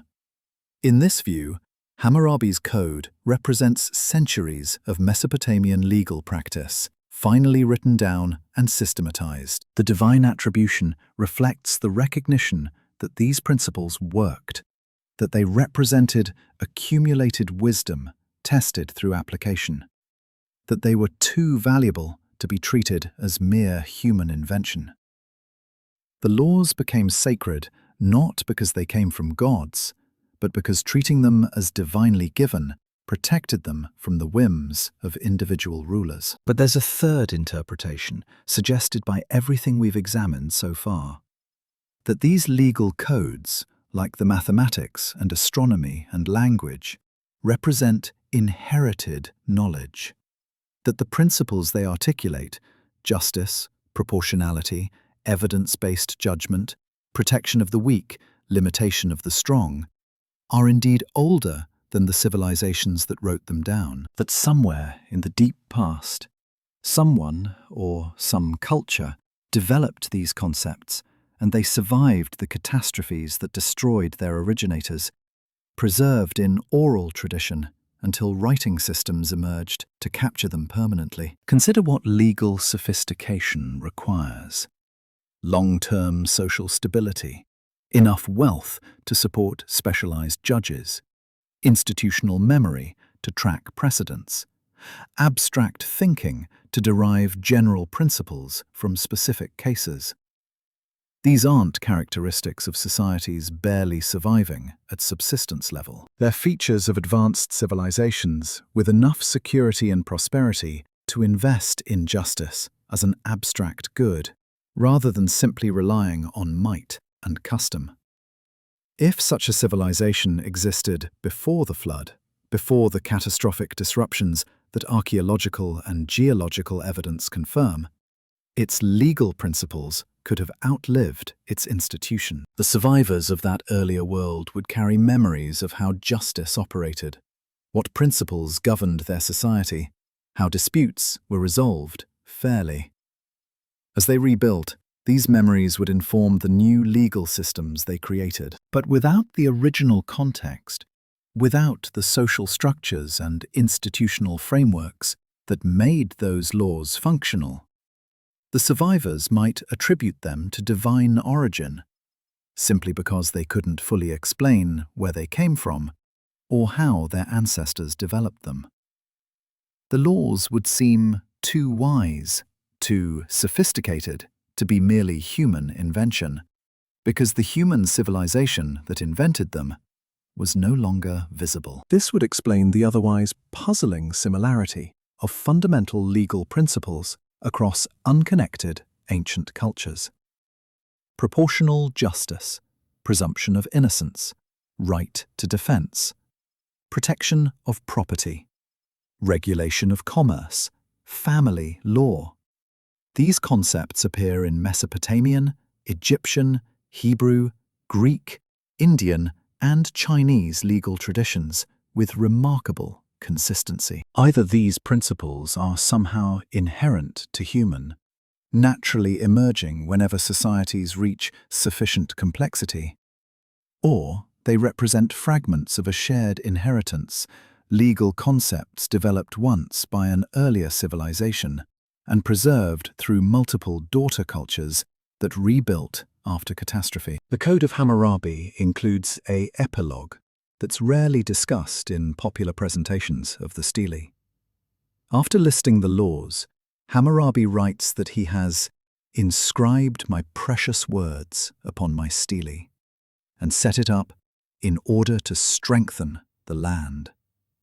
He commands future kings to observe these laws, not to alter them, to preserve them as he received them. Most tellingly, he warns that any king who erases or changes these laws may Shamash cut off his royal authority. This isn't just political rhetoric. It's an expression of deep anxiety about the fragility of legal order, the fear that what has been preserved could be lost again if future rulers don't recognize its value and maintain it faithfully. This anxiety pervades ancient legal texts. They're not just prescribing behavior, they're desperately trying to preserve principles against the possibility of forgetting. The repetition across cultures, the divine attributions, the curses against those who would alter the codes, all suggest that ancient lawmakers understood something we've largely forgotten, that civilization's achievements, including its moral and legal insights, are not inevitable or permanent. They can be lost, and if lost, they must be painstakingly recovered, if anyone even remembers that recovery is necessary. The black basalt stele stands in its climate-controlled case, its laws preserved now by museum technology rather than divine curse. But the message carved into it remains urgent. Justice is not invented anew by each generation. It's inherited, maintained, transmitted across the uncertain boundary between one age and the next. The laws we have are not necessarily the laws we created. They might be the laws we recovered, restored, received from sources we no longer fully understand, but whose wisdom we continue to recognize. And if we fail to preserve them, if we allow the knowledge of justice to erode, future generations will have to rebuild it from fragments and memory, just as Hammurabi did, standing before the god who was extending to him something that had existed before kings, before kingdoms, before the world as he knew it began. The great Sphinx of Giza sits on the western edge of the Egyptian plateau, carved from a single outcrop of limestone, its leonine body stretching 73 meters in length, its human head rising 20 meters above the desert floor. According to conventional Egyptology, it was built during the 4th dynasty, around 2,500 years before the Common Era, commissioned by Pharaoh Khafre as part of his pyramid complex. The evidence for this attribution is circumstantial: proximity to Khafre's pyramid, stylistic analysis of the head, and the assumption that such a massive monument could only have been created by a civilization at the height of its organizational power. But the Sphinx itself tells a different story, written not in hieroglyphs, but in the weathering patterns carved into its limestone body. And that story suggests something that makes the standard timeline deeply problematic. In the early 1990s, geologist Robert Schoch examined the Sphinx with the trained eye of someone who reads stone the way archaeologists read pottery shards. What he found was unmistakable to anyone familiar with erosion patterns. The body of the Sphinx shows vertical weathering consistent with prolonged exposure to heavy rainfall, not the horizontal wind erosion that characterizes other structures on the Giza Plateau. This distinction is crucial. Wind erosion creates horizontal striations and undercutting, the result of sand particles carried by prevailing winds striking exposed surfaces at consistent angles. Water erosion creates vertical channels and wave-like patterns, the signature of rainfall running down exposed rock faces, carving deeper channels where natural weaknesses in the stone allow greater penetration. The climate of Egypt during the 4th dynasty was essentially identical to today: arid, with minimal rainfall, insufficient to create the weathering patterns visible on the Sphinx. But if you go back further in time, to the African humid period that lasted from approximately 15,000 to 5,000 years ago, The Sahara was a different world. Monsoon systems that today bypass North Africa extended further north, bringing regular rainfall to what are now desert regions. Lake Chad was the size of the Caspian Sea. The Sahara supported vast grasslands, rivers, and human settlements. And during this period, heavy rainfall would have carved exactly the kind of weathering patterns visible on the Sphinx body. The implications are straightforward.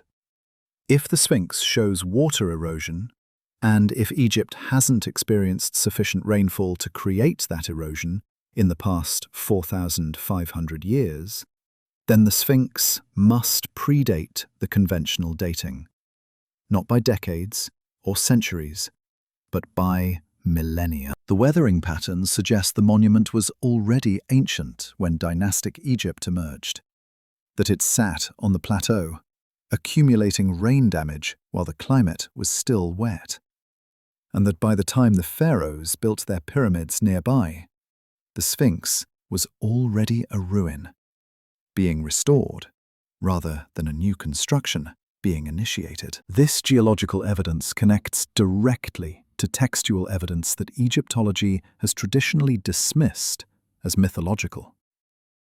The inventory stela, discovered at Giza and now housed in the Egyptian Museum in Cairo, contains an inscription attributed to Pharaoh Khufu, the builder of the Great Pyramid, according to conventional history. But the stela's text says something remarkable. It describes Khufu ordering restoration work on the Sphinx, which was already damaged by that time. More specifically, it states that the Sphinx was struck by lightning, that Khufu ordered repairs to its stone body, and that he built a temple next to the already existing monument. The stela explicitly positions the Sphinx as predating Khufu's reign, as something he inherited rather than created. Egyptologists generally reject the inventory stela as a later forgery, created during the 26th dynasty as part of a revival of Old Kingdom traditions. But this dismissal is based primarily on the text's implications rather than physical evidence of forgery. The stela's style and language are consistent with other Old Kingdom inscriptions. Its content is specific and detailed rather than vague or allegorical. And most importantly, it aligns with the geological evidence that the Sphinx predates the 4th dynasty. If we set aside our commitment to the conventional timeline and simply read the evidence, geological and textual, together they tell a consistent story. The Sphinx was already there when dynastic Egypt began. The connection between Egypt and Mesopotamia becomes crucial here. The Sumerian tablets describe knowledge transmitted from beings who came before, mathematics and astronomy that appeared without developmental stages, legal principles that were restored rather than invented. The Egyptian monuments suggest a similar pattern. Construction techniques appearing fully formed, architectural precision that seems to exceed the technological capabilities of the period, and monuments that may predate the civilization credited with building them. Both cultures present themselves as inheritors, as restorers, as the recipients of knowledge and achievements that originated somewhere, or with someone, earlier. The precision of Egyptian megalithic construction reinforces this pattern. The Great Pyramid's base is level to within 2.1 centimeters across a footprint covering 13 acres. Its sides align to the cardinal directions with an accuracy of 3 arc minutes. The limestone casing stones, most now stripped away, were cut and fitted with tolerances measured in fractions of millimeters. The interior passages maintain consistent angles and dimensions over tens of meters of solid rock. This isn't the work of a civilization learning to build. This is the work of builders applying mastered techniques, working from knowledge that's already complete. Compare this to other 4th dynasty constructions. The pyramids, attributed to Khufu's successors, show declining quality, less precise alignment, cruder stonework, structural instabilities that caused problems during or immediately after construction. The conventional explanation is that later dynasties had fewer resources or less political stability to dedicate to pyramid building. But the pattern suggests something different, that the Great Pyramid and Sphinx represent the application of inherited knowledge, and that as that knowledge degraded through incomplete transmission or loss of understanding, later constructions showed progressive decline. Not because later builders were less capable as humans, but because they possessed less complete knowledge of the techniques they were attempting to replicate. The mathematical precision encoded in the Great Pyramid's dimensions has been analyzed extensively. The ratio of the pyramid's height to its base perimeter equals the ratio of a circle's radius to its circumference, essentially encoding pi to several decimal places. The pyramid's base perimeter multiplied by 43,200 equals the Earth's equatorial circumference with remarkable accuracy. The building's orientation aligns with stellar positions that would have been visible in the night sky around 10,500 years before the Common Era, not 2,500. These mathematical relationships and astronomical alignments either represent intentional design encoding sophisticated knowledge, or they're extraordinary coincidences repeated across multiple independent measurements. The same precision appears in megalithic sites worldwide. Göbekli Tepe in Turkey, dated to at least 9,600 years before the Common Era, consists of massive T-shaped pillars arranged in circles, carved with sophisticated animal reliefs and astronomical symbols. Pumapunku in Bolivia features stone blocks cut with such precision that they interlock without mortar, despite being made from andesite, a stone so hard it's difficult to work even with modern diamond-tipped tools. Nan Madol in Micronesia consists of enormous basalt columns arranged in geometric patterns on artificial islands. These sites span continents and millennia, yet they share a common characteristic. They represent the application of sophisticated knowledge to stoneworking and astronomical observation. The global distribution of these precise megalithic constructions suggests either independent development of identical advanced techniques by unconnected cultures, or transmission of knowledge from a common source. Independent development is certainly possible. Human cognitive capabilities are universal, and similar challenges might elicit similar solutions. But the specific techniques, the astronomical alignments, the mathematical ratios encoded in dimensions, and the sudden appearance of these capabilities without clear developmental stages all point toward the alternative, that these cultures inherited knowledge from an earlier source, that they were applying techniques they had learned rather than discovered, and that the sophistication we see represents the preservation of understanding rather than its origin. This brings us back to the Sphinx, weathered by rains that haven't fallen in millennia, staring eastward across the desert with a gaze that has witnessed more human history than any written record can capture. The monument doesn't speak, but it testifies through the evidence written in its stone.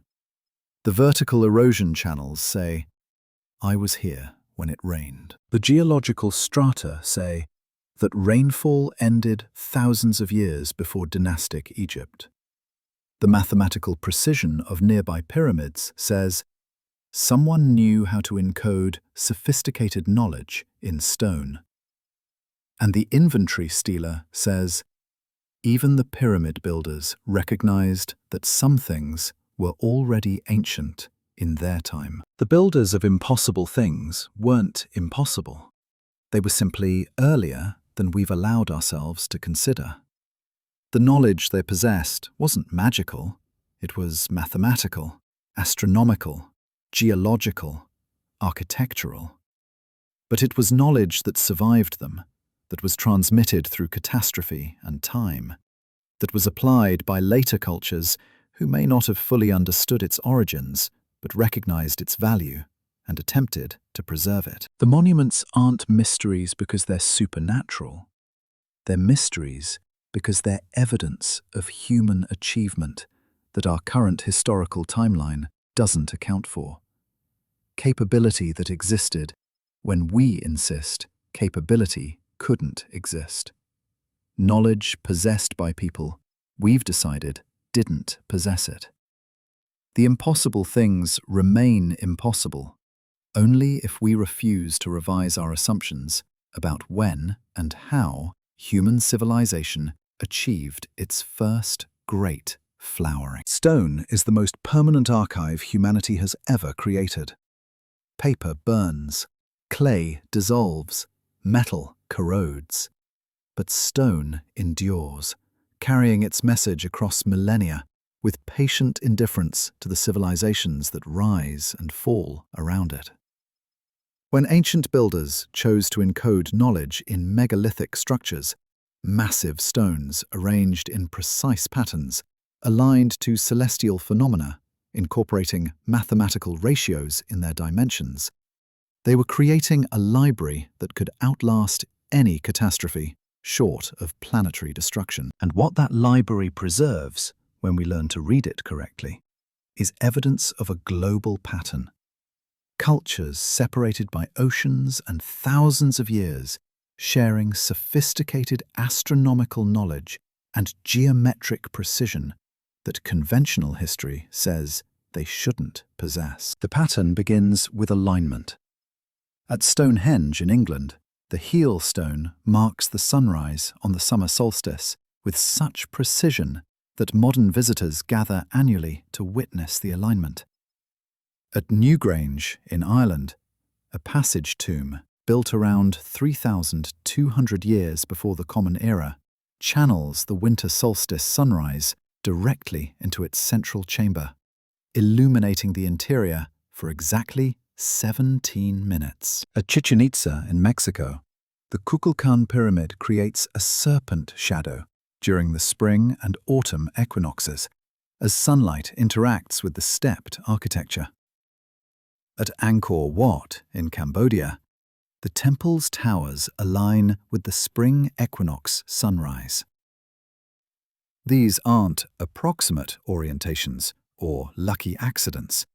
They're engineered alignments, requiring sophisticated understanding of solar movements, seasonal cycles, and geometric relationships between Earth and Sun. But solar alignments, while impressive, don't necessarily indicate transmission of knowledge between cultures. Different societies independently observing the sun would naturally develop calendars and monuments marking important solar events, solstices and equinoxes that governed agricultural cycles and ritual observance. The pattern becomes more significant when we examine stellar alignments, particularly those tracking precession, that slow 25,700-year wobble of Earth's axis that shifts which stars appear at specific celestial positions over millennia. Precession can't be observed in a single lifetime, or even a single dynasty. It requires multi-generational record-keeping, institutional continuity, and recognition that the heavens themselves are moving in patterns measured in thousands of years. The Great Pyramid's southern shaft, originally sealed and hidden within the structure, points with remarkable precision to where Orion's belt would have appeared around 10,500 years before the Common Era. The northern shaft aligns with where Alpha Draconis, the pole star of that ancient era, would have been visible. These aren't alignments to the Fourth Dynasty sky. when conventional chronology places the pyramid's construction, their alignments to a much earlier stellar configuration. Either the pyramid was built to commemorate that ancient sky, encoding knowledge of precession by deliberately aligning to where stars had been millennia before construction, or it was built during that earlier period and later renovated or repurposed by dynastic Egyptians. Both interpretations require sophisticated astronomical knowledge. At Göbekli Tepe, the world's oldest known megalithic structure, Pillar 43 displays what archaeoastronomers identify as a star map, carved symbols representing constellations as they would have appeared around 10,950 years before the Common Era. The pillar also depicts what appears to be a comet or meteor swarm, with a headless human figure that some researchers interpret as representing catastrophe or death. If this interpretation is correct, the pillar serves as both astronomical record and historical testimony, a memorial in stone to a cosmic event that ancient observers felt compelled to preserve for future generations. The precision of the stellar positions carved into the stone requires knowledge of celestial mechanics and long-term observation. The Nazca lines in Peru present a different form of astronomical encoding. While ground-level observation reveals only trenches and cleared stones, aerial perspective shows massive geometric figures, animal forms, and perfectly straight lines extending for kilometers. Several of these lines align with solstice sunrises and sunsets. Others point toward specific stars' rising positions during the period of the line's creation. The figures themselves, particularly the geometric forms, display mathematical proportions consistent with the golden ratio and other constants found in ancient structures worldwide. The creators of the Nazca lines designed them to be read from above, suggesting either ritual purposes requiring celestial perspective, or knowledge that someone, whether future humans or other observers, would eventually view them from that vantage. Teotihuacan in Mexico encodes pi in its architectural proportions. The ratio of the Pyramid of the Sun's height to its base perimeter approximates pi to several decimal places. The city's layout aligns with not just the cardinal directions, but with the setting position of the Pleiades star cluster as it would have appeared around the beginning of the Common Era. The avenue running through the city's center, misleadingly called the Avenue of the Dead by later Aztecs who encountered it as ruins, aligns with celestial phenomena and creates sightlines that mark astronomical events when viewed from specific structures. The mathematical precision and astronomical knowledge required to design this urban layout suggests access to sophisticated understanding of both geometry and celestial mechanics. In the Pacific, the megalithic ruins of Nan Madol consist of enormous basalt columns arranged in geometric patterns on artificial islands. The columns, some weighing dozens of tons, are stacked with precision joints, requiring no mortar. Local legends attribute the city's construction to gods or kings who made the stones fly, suggesting technology or techniques now lost. But analysis of the site's layout reveals astronomical alignments. Structures positioned to mark lunar phases, tidal patterns governed by moon position, and stellar rising points important for oceanic navigation. The builders encoded practical astronomical knowledge into permanent stone structures that could serve as both ritual centers and navigational references for a seafaring culture. The mathematical constants appearing in these structures represent perhaps the most compelling evidence of shared knowledge. The golden ratio, approximately 1.618, appears in the Parthenon in Greece, in the Great Pyramid in Egypt, in Mayan temples in Central America, and in structures from India to Indonesia. This ratio, which modern mathematicians recognize as having unique properties in geometry and appearing frequently in natural forms, was being deliberately incorporated into sacred architecture across unconnected cultures. Similarly, the incorporation of pi, the ratio of circumference to diameter, appears in structures from Stonehenge to Teotihuacan, with precision that requires understanding the mathematical constant, not just approximating it through measurement. The square root of 2, encoded in the Great Pyramid's internal proportions, also appears in the architectural ratios of temples in Japan, South America, and Southeast Asia. The square root of 3 defines certain relationships in Mayan pyramids and European megalithic structures. These aren't simple ratios that might be discovered through basic geometry. They're irrational numbers, requiring sophisticated mathematical understanding to calculate and encode deliberately into architecture.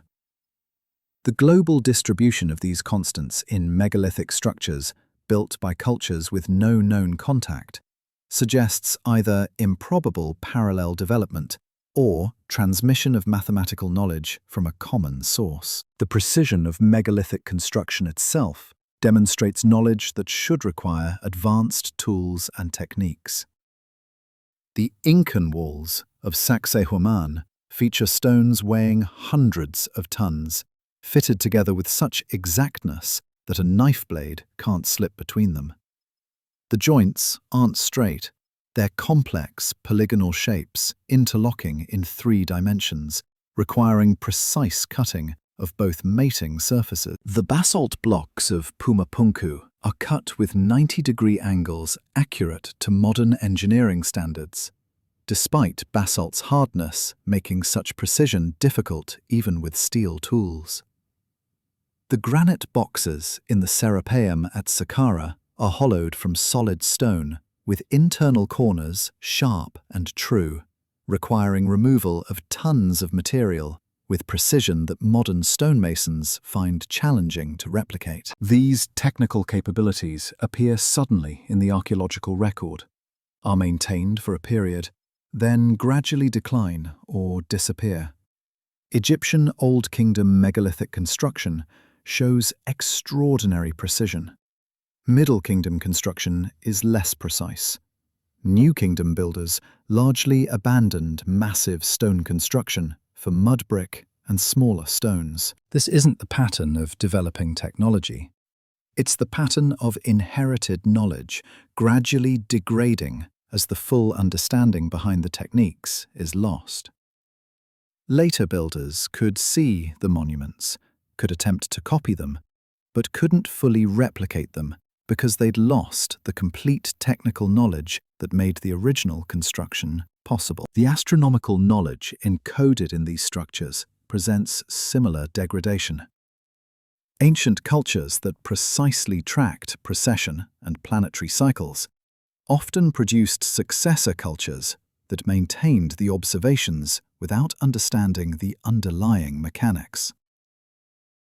Medieval European astronomy preserved Greek and Islamic celestial observations, but lost much of the mathematical sophistication that produced those observations. The knowledge survived as data without full comprehension, maintained through institutional inertia until Renaissance scholars could rebuild the theoretical frameworks.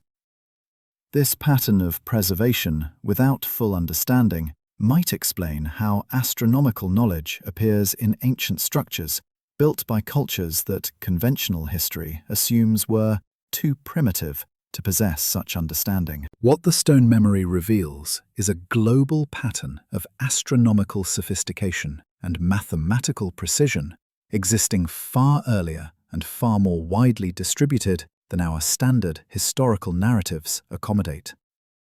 Either multiple cultures independently developed identical, complex understanding of precession, geometric constants, and architectural precision, or these cultures inherited fragments of knowledge from an earlier source, and applied them according to their own cultural needs and capabilities. The monuments themselves can't tell us which explanation is correct, but they can tell us that the knowledge existed, that it was valued enough to encode in permanent form, and that the builders expected, or hoped, that future generations would recognize the significance of what had been preserved in stone. The sky was different once.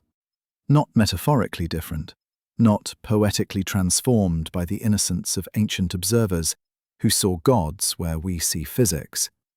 Actually, measurably, observably different.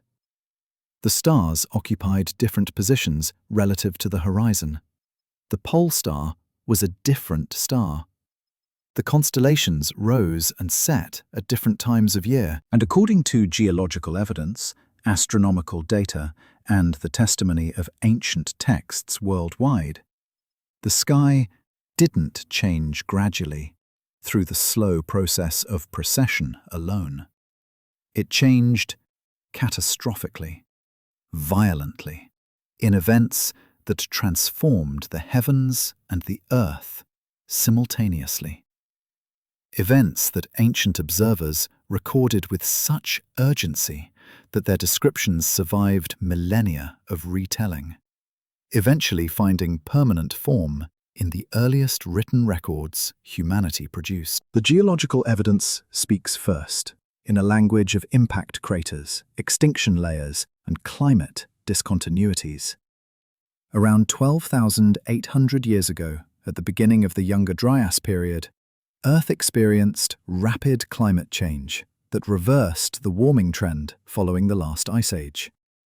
Temperatures plummeted. Ice sheets that had been retreating suddenly advanced again. Megafauna that had survived hundreds of thousands of years of climate variation went extinct within centuries. Something happened to interrupt the normal pattern of glacial retreat and interglacial warming. The standard explanation involves changes in ocean circulation, disrupting heat distribution. But this explanation struggles with the speed and global extent of the changes. Ocean circulation shifts occur gradually. The Younger Dryas began suddenly. One hypothesis gaining traction among geologists and astronomers proposes a cosmic trigger.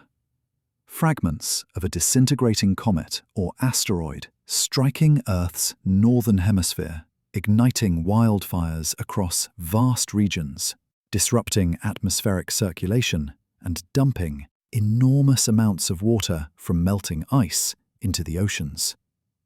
Evidence for this includes a layer of sediment dated to 12,800 years ago, containing elevated levels of platinum, an element rare on Earth but common in asteroids and comets. The layer also shows microscopic diamonds and carbon spherules, consistent with massive impacts, along with a sudden increase in charcoal deposits, indicating continental-scale wildfires.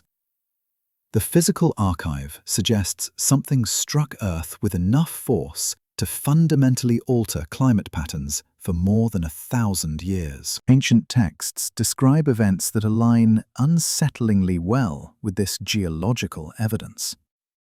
The Sumerian tablets speak of fire falling from the sky, of the heavens opening, of destruction that preceded the Great Flood. Egyptian texts, preserved in the pyramid inscriptions, describe cosmic battles, celestial serpents threatening the sun, periods when the sky itself seemed dangerous and unstable. Hindu Vedic texts describe cosmic wars involving celestial weapons that sound remarkably like descriptions of atmospheric phenomena: brilliant lights, thunderous sounds, destruction falling from above. Greek traditions preserve memories of Phaethon losing control of the sun chariot, nearly setting the world ablaze before Zeus struck him down with lightning. Chinese records describe periods when the sky fell, when multiple suns appeared, when cosmic disorder threatened the fundamental stability of heaven and Earth. These aren't random mythological flourishes. They're descriptions appearing across unconnected cultures, separated by thousands of miles, preserving remarkably similar patterns. Celestial phenomena perceived as threatening. Fire falling from the sky. Disruption of normal cosmic order, followed by flooding and climate chaos. Either these cultures independently invented identical catastrophe narratives for psychological or social reasons, or they're preserving memory of actual events that were globally visible and locally devastating. Given the geological evidence of cosmic impacts during the relevant time period, the literal interpretation becomes increasingly difficult to dismiss. The astronomical details in these texts show sophistication that argues against purely mythological interpretation. Babylonian tablets describe periods when planetary movements became irregular, when celestial objects appeared where they shouldn't be, when the carefully tracked cycles that governed their calendar suddenly required adjustment. These aren't poetic descriptions of divine displeasure. These are technical, astronomical observations, noting anomalies in data they had been recording for generations. Something disrupted the normal patterns enough that their mathematical predictions failed, requiring recalibration of their entire astronomical system. This suggests actual celestial phenomena, perhaps the passage of a large comet or asteroid whose gravitational influence temporarily perturbed planetary orbits, or the arrival of meteor streams that created spectacular and terrifying displays in the night sky. The global pattern of cosmic catastrophe narratives shares specific details that can't be easily attributed to universal human psychology. Multiple cultures describe the sky darkening for extended periods, not nighttime darkness, but a darkening of daytime, as if the sun itself had weakened or been obscured. This description aligns with what we'd expect from massive impacts. Dust and smoke ejected into the upper atmosphere, blocking sunlight, creating the equivalent of nuclear winter. The texts describe this darkness lasting for extended periods, followed by gradual return of normal daylight. They describe the cold that accompanied the darkness, the failure of crops, the starvation that followed. These are eyewitness descriptions of climate catastrophe, preserved through oral tradition until writing systems emerged to capture them permanently. Several ancient calendars show evidence of astronomical resets, moments when the calendar system changes fundamentally, not through gradual refinement, but through complete replacement. The Mayan long count calendar begins at a specific date corresponding to approximately 3,114 years before the Common Era, marking what the Maya considered the creation of the current world. But Mayan cosmology describes previous worlds that were destroyed, each ending in catastrophe, described with celestial imagery. The Hindu Yuga cycles describe vast epochs ending in cosmic dissolution and renewal. The Hopi traditions describe emergence through multiple worlds, each ended by catastrophe, each requiring survivors to climb to the next level. These aren't abstract spiritual concepts, they're calendrical systems, encoding the idea that time itself has been interrupted, that the current age began after something ended the previous one. The mathematical sophistication of ancient astronomy makes their catastrophe descriptions more credible, not less. Cultures that precisely tracked precession, that recorded planetary movements accurate enough to predict eclipses years in advance, that encoded astronomical constants in their monuments. These cultures weren't primitive observers projecting supernatural explanations onto natural phenomena. They were sophisticated astronomers whose technical descriptions of celestial events deserve to be taken seriously. When Sumerian tablets describe celestial objects arriving from specific directions, moving in specific patterns, causing specific observable effects, we should consider that they're recording observations, not inventing mythology. Modern astronomy has identified several near-Earth objects capable of causing global catastrophe if they struck Earth. The Taurid meteor stream, which Earth passes through annually, contains fragments of what was once a much larger comet that disintegrated relatively recently in cosmic terms. Some astronomers propose that this stream may contain kilometer-scale objects not yet identified.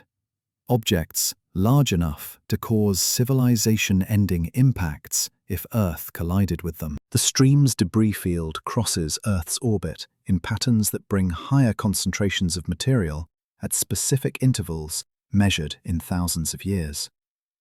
If ancient astronomers recognize this pattern, and their astronomical sophistication suggests they could have, they might have encoded warnings about cyclical cosmic threats in their texts and monuments. The concept of cosmic catastrophe cycles appears explicitly in ancient texts. The Zoroastrian tradition describes world ages ending in celestial fire. The Norse Ragnarok narrative describes the sun being devoured, stars falling from heaven, the earth shaking before renewal. The Aztec Five Suns mythology describes successive world ages, each ending in specific forms of catastrophe, including celestial events. These traditions don't just describe single past catastrophes. They describe cycles, patterns, the expectation that cosmic catastrophe is recurrent rather than unique. If they're encoding actual astronomical knowledge about periodic threats, comet streams that Earth encounters cyclically, orbital resonances that bring Earth and dangerous objects into proximity at predictable intervals, then these texts serve as warnings, meant to survive across the cycles they describe. The astronomical alignments in megalithic monuments take on additional significance in this context. If ancient builders understood cosmic catastrophe as cyclical and predictable, monuments aligned to track specific celestial configurations might serve as warning systems. When certain stars appear in certain positions, when planets align in specific patterns, when the precessional cycle reaches specific points, these configurations might mark periods of elevated cosmic risk. The monuments would then function as permanent calendars, allowing future generations to recognize when dangerous periods approached, even if the detailed understanding of why those periods were dangerous had been lost. Geological evidence confirms that Earth has experienced multiple catastrophic events in the past 100,000 years. Impact craters, dated to various periods, show that collisions with large objects occur on timescales of thousands to tens of thousands of years, rare enough that individual civilizations might experience only one or none, but frequent enough that intelligent species persisting for tens of thousands of years would witness multiple events. If anatomically modern humans have existed for 200,000 years, and if civilization, in some form, has existed for longer than our current archaeological record shows, then human observers would have witnessed and survived multiple cosmic catastrophes. Their descriptions of the sky changing, of celestial objects threatening Earth, of cycles of destruction and renewal, would be recording actual experiences, actual patterns in Earth's cosmic environment. The warning embedded in these texts and monuments becomes urgent when we recognize that we're not exempt from the patterns that shaped our ancestors' experiences. The cosmic environment hasn't become safe. Impact threats haven't disappeared. Climate systems remain vulnerable to catastrophic disruption. The difference between ancient and modern civilization isn't that we face fewer threats.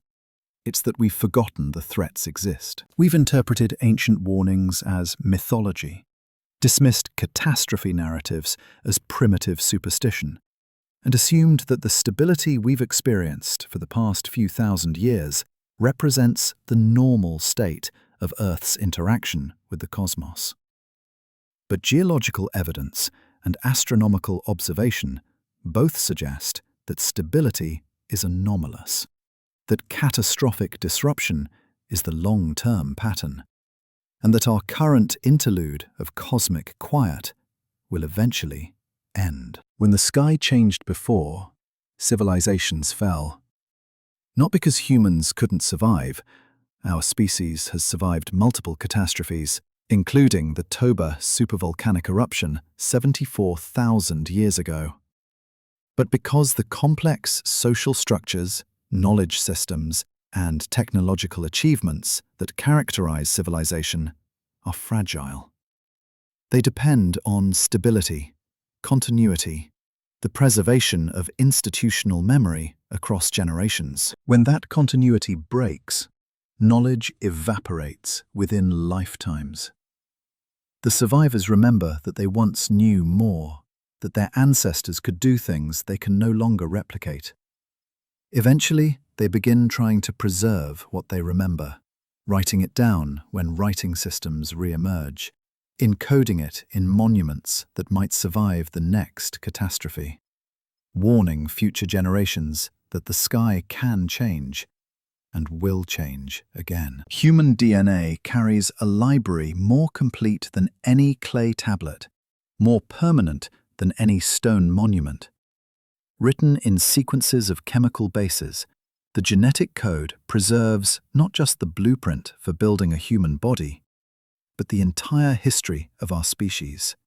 Migrations, population bottlenecks, admixtures with other human lineages, adaptations to changing environments. When geneticists sequence ancient DNA extracted from bones and compare it to modern human genomes, they're reading a record that can't be falsified by later scribes, can't be destroyed by conquering armies, can't be reinterpreted by changing ideologies. The DNA is what it is. And what it reveals is deeply unsettling. There are genetic signatures in modern humans that don't come from any population we can identify in the archaeological record. Ghost populations. Ancestors who left their DNA, but apparently left nothing else. The discovery began with the sequencing of Neanderthal DNA in the early 2000s. Geneticists found that modern humans outside Africa carry between 1 and 4% Neanderthal genetic material. Clear evidence of interbreeding between our species and our closest relatives. This was revolutionary enough. It meant human evolution wasn't a simple, linear progression, but a complex story of multiple human species coexisting, interacting, and exchanging genetic material. But the Neanderthal contribution was just the beginning. Further analysis revealed DNA from another archaic human species, the Denisovans, identified initially from a single finger bone found in a Siberian cave. Denisovan DNA appears in modern populations from Southeast Asia, Papua New Guinea, and Aboriginal Australia, sometimes at levels exceeding 5% of the total genome. These discoveries rewrote our understanding of human origins, but they raised a question that genetics alone cannot answer. Where are all the archaeological sites? If Denisovans contributed significantly to modern Asian and Oceanian populations, there should be Denisovan settlements, tools, burials, and cultural remains scattered across vast regions. Yet we have almost nothing. A handful of bone fragments, a few teeth, genetic evidence of their existence, but archaeological silence about their lives.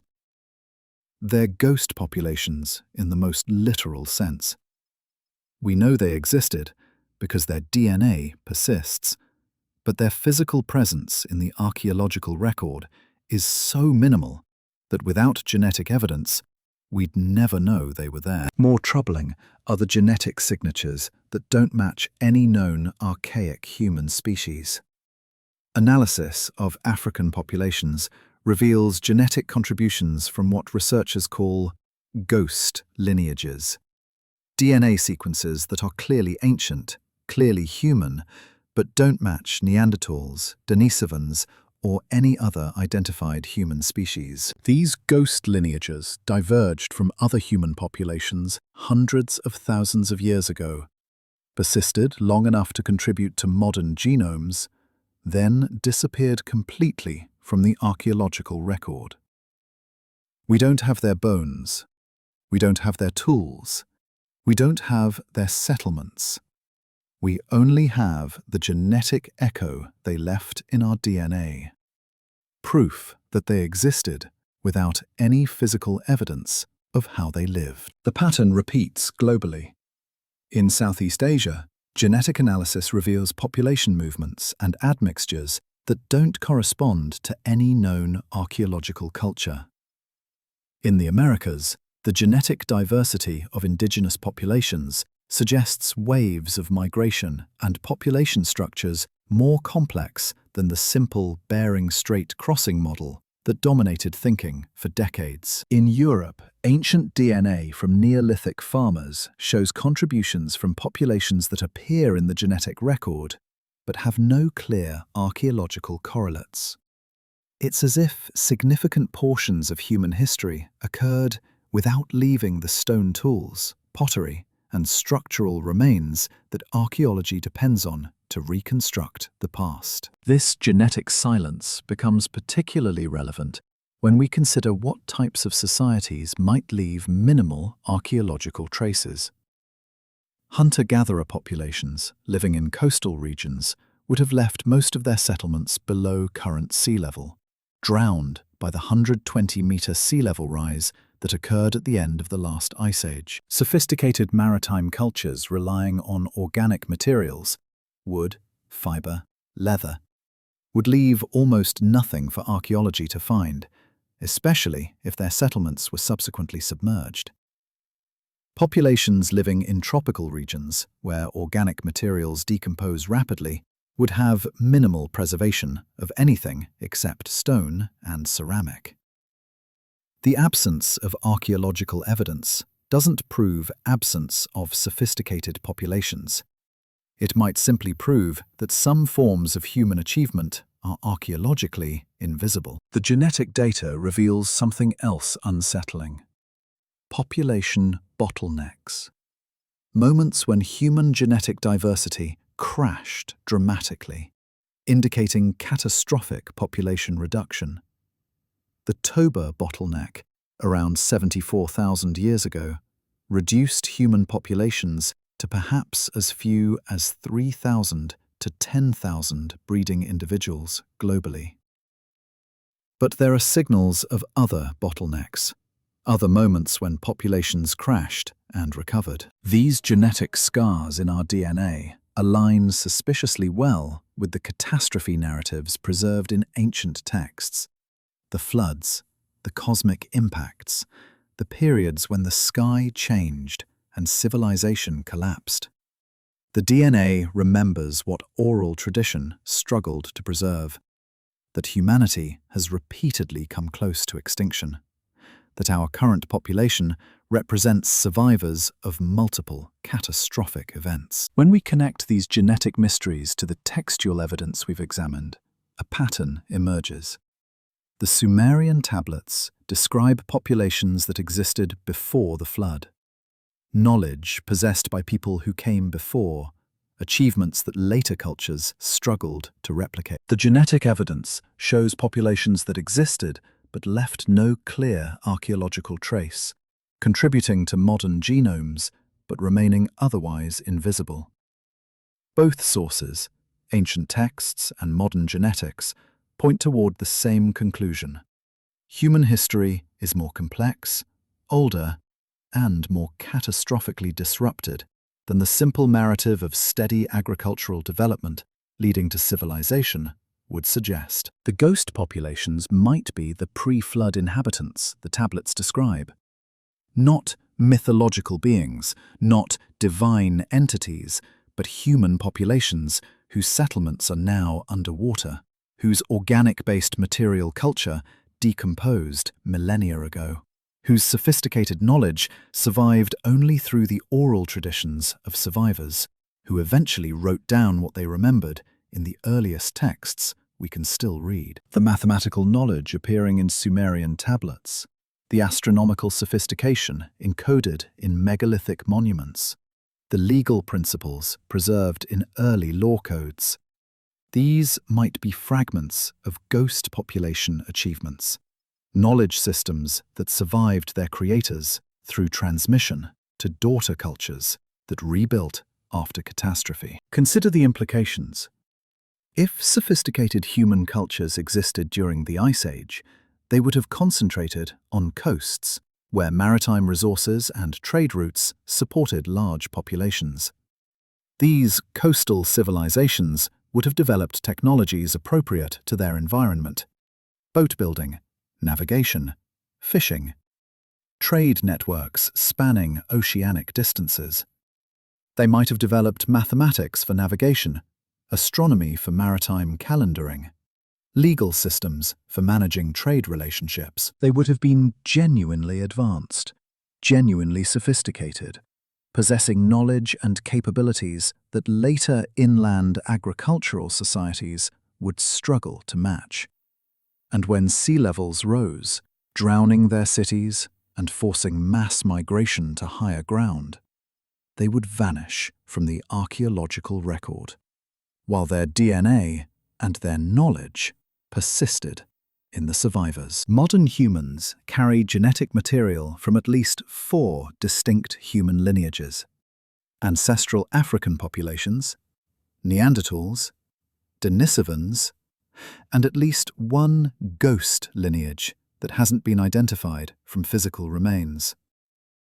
This isn't a simple family tree, it's a braided stream, multiple populations diverging, reconnecting, contributing to the genetic diversity that characterizes modern humanity. And each of those contributing populations had its own history, its own achievements, its own knowledge systems. When they merged, whether through peaceful admixture or catastrophic population movements, they would have exchanged not just genes, but ideas, techniques, cultural practices. The knowledge we attribute to the first civilizations might actually represent synthesis of multiple traditions brought together by populations fleeing coastal catastrophe and establishing new settlements in river valleys. The archaeological silence of ghost populations reminds us how easily human achievement can vanish. A culture relying on wood and fiber leaves almost nothing. A coastal civilization submerged by sea level rise becomes archaeologically invisible. A population reduced to tiny remnants by catastrophe loses most of its knowledge within a few generations, as specialists die without passing on their expertise. The DNA persists because reproduction is simple and universal. Survivors have children, regardless of whether they understand their grandparents' astronomy or mathematics. But knowledge requires deliberate transmission, institutional support, written records, or oral traditions maintained across disruption. Knowledge is far more fragile than genes. What the ghost populations prove is that absence of archaeological evidence cannot be taken as evidence of absence. We know these populations existed. Their DNA is in us. We know they were numerous enough and persistent enough to contribute significantly to modern genomes. We know they survived in specific regions for tens of thousands of years. But we don't have their cities, their monuments, their art, their tools. They existed. They mattered. They shaped who we are genetically. Yet they left almost nothing for archaeology to find. If this can be true for populations that existed as recently as 40,000 years ago, how much more true might it be for populations that existed 70,000 or 100,000 years ago? How much human history have we lost simply because the evidence dissolved, decomposed, or drowned? The tablets speak of people who came before. The DNA confirms that people came before, that human history is deeper and more complex than archaeology alone can reveal. The convergence of textual testimony and genetic evidence doesn't prove every claim in ancient texts, but it does prove that dismissing those texts as pure mythology is premature. The ghosts are real. They're written in our genes. And if the populations are real, perhaps the knowledge attributed to them deserves more serious consideration than we've been willing to grant. Perhaps the tablets aren't recording myths about impossible pasts, but memories of real populations whose achievements we've erased not through deliberate suppression, but through simple failure to preserve evidence that could survive millennia of catastrophe, sea level rise, and environmental transformation. The clay tablets sit in museum cases and university archives, small brown rectangles covered in wedge-shaped marks, waiting with the patience that only inanimate objects possess. They've waited 4,000 years already. They can wait longer. But what they're waiting for isn't more time. It's recognition. Recognition that they're not recording mythology or religious fantasy or the confused attempts of primitive minds to explain a world they couldn't understand. They're recording testimony, witness statements, technical documentation of knowledge systems and historical events that our current framework of human development doesn't accommodate. And embedded in that testimony is a warning that becomes more urgent the more closely we examine the evidence. What happened before can happen again. What was lost can be lost again.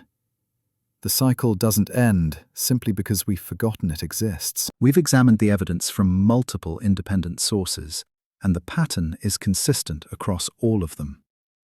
The Sumerian tablets describe civilization appearing suddenly, fully formed, already possessing sophisticated mathematics and astronomy that wouldn't be redeveloped for millennia. The King List divides history into pre-flood and post-flood periods, describing rulers and achievements that existed before catastrophe reset the world. The geological record confirms catastrophic flooding in Mesopotamia, global sea level rise at the end of the Ice Age, and possible cosmic impacts that disrupted climate and civilization. The genetic data reveals ghost populations, human lineages that contributed to modern genomes but left minimal archaeological traces, suggesting sophisticated cultures whose physical remains are now underwater or decomposed beyond recognition.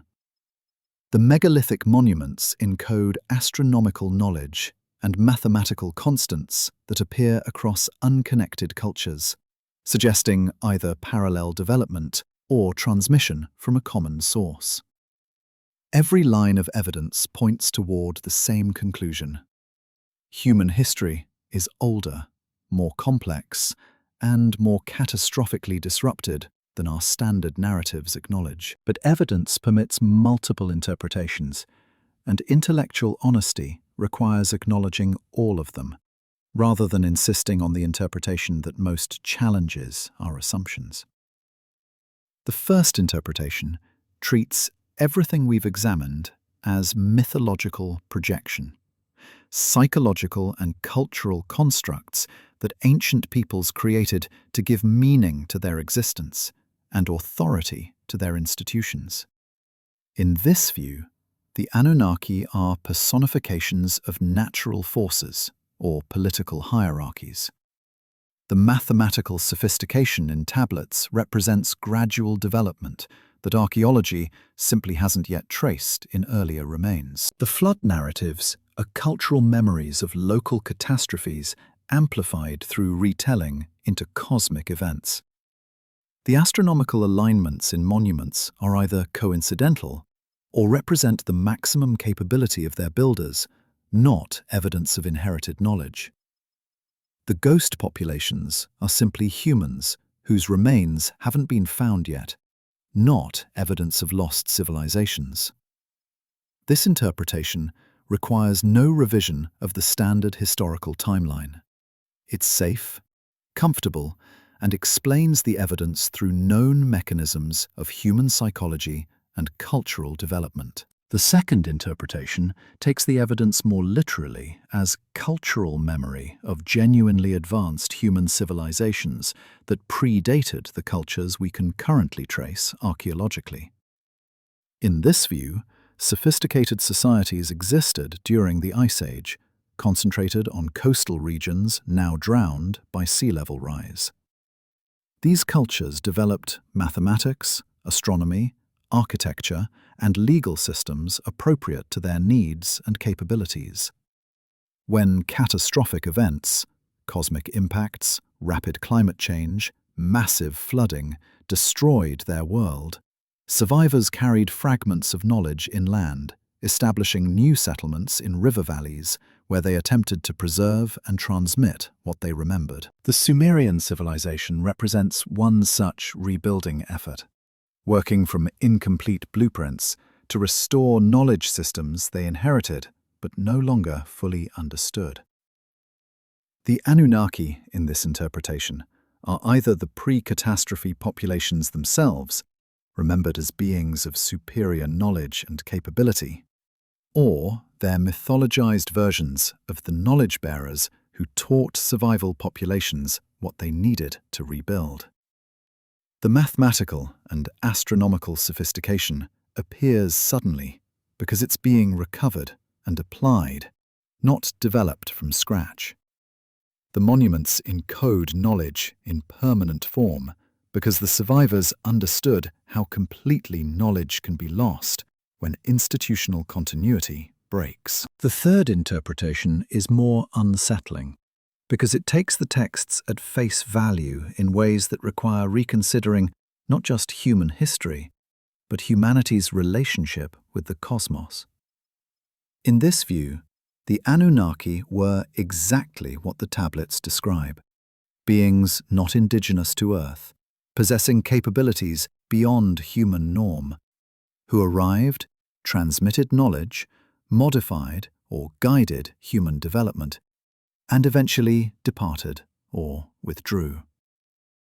The mathematical and astronomical sophistication in ancient texts represents the natural knowledge base of entities capable of interplanetary travel, or existing on timescales that make 25,000-year precessional cycles practically observable.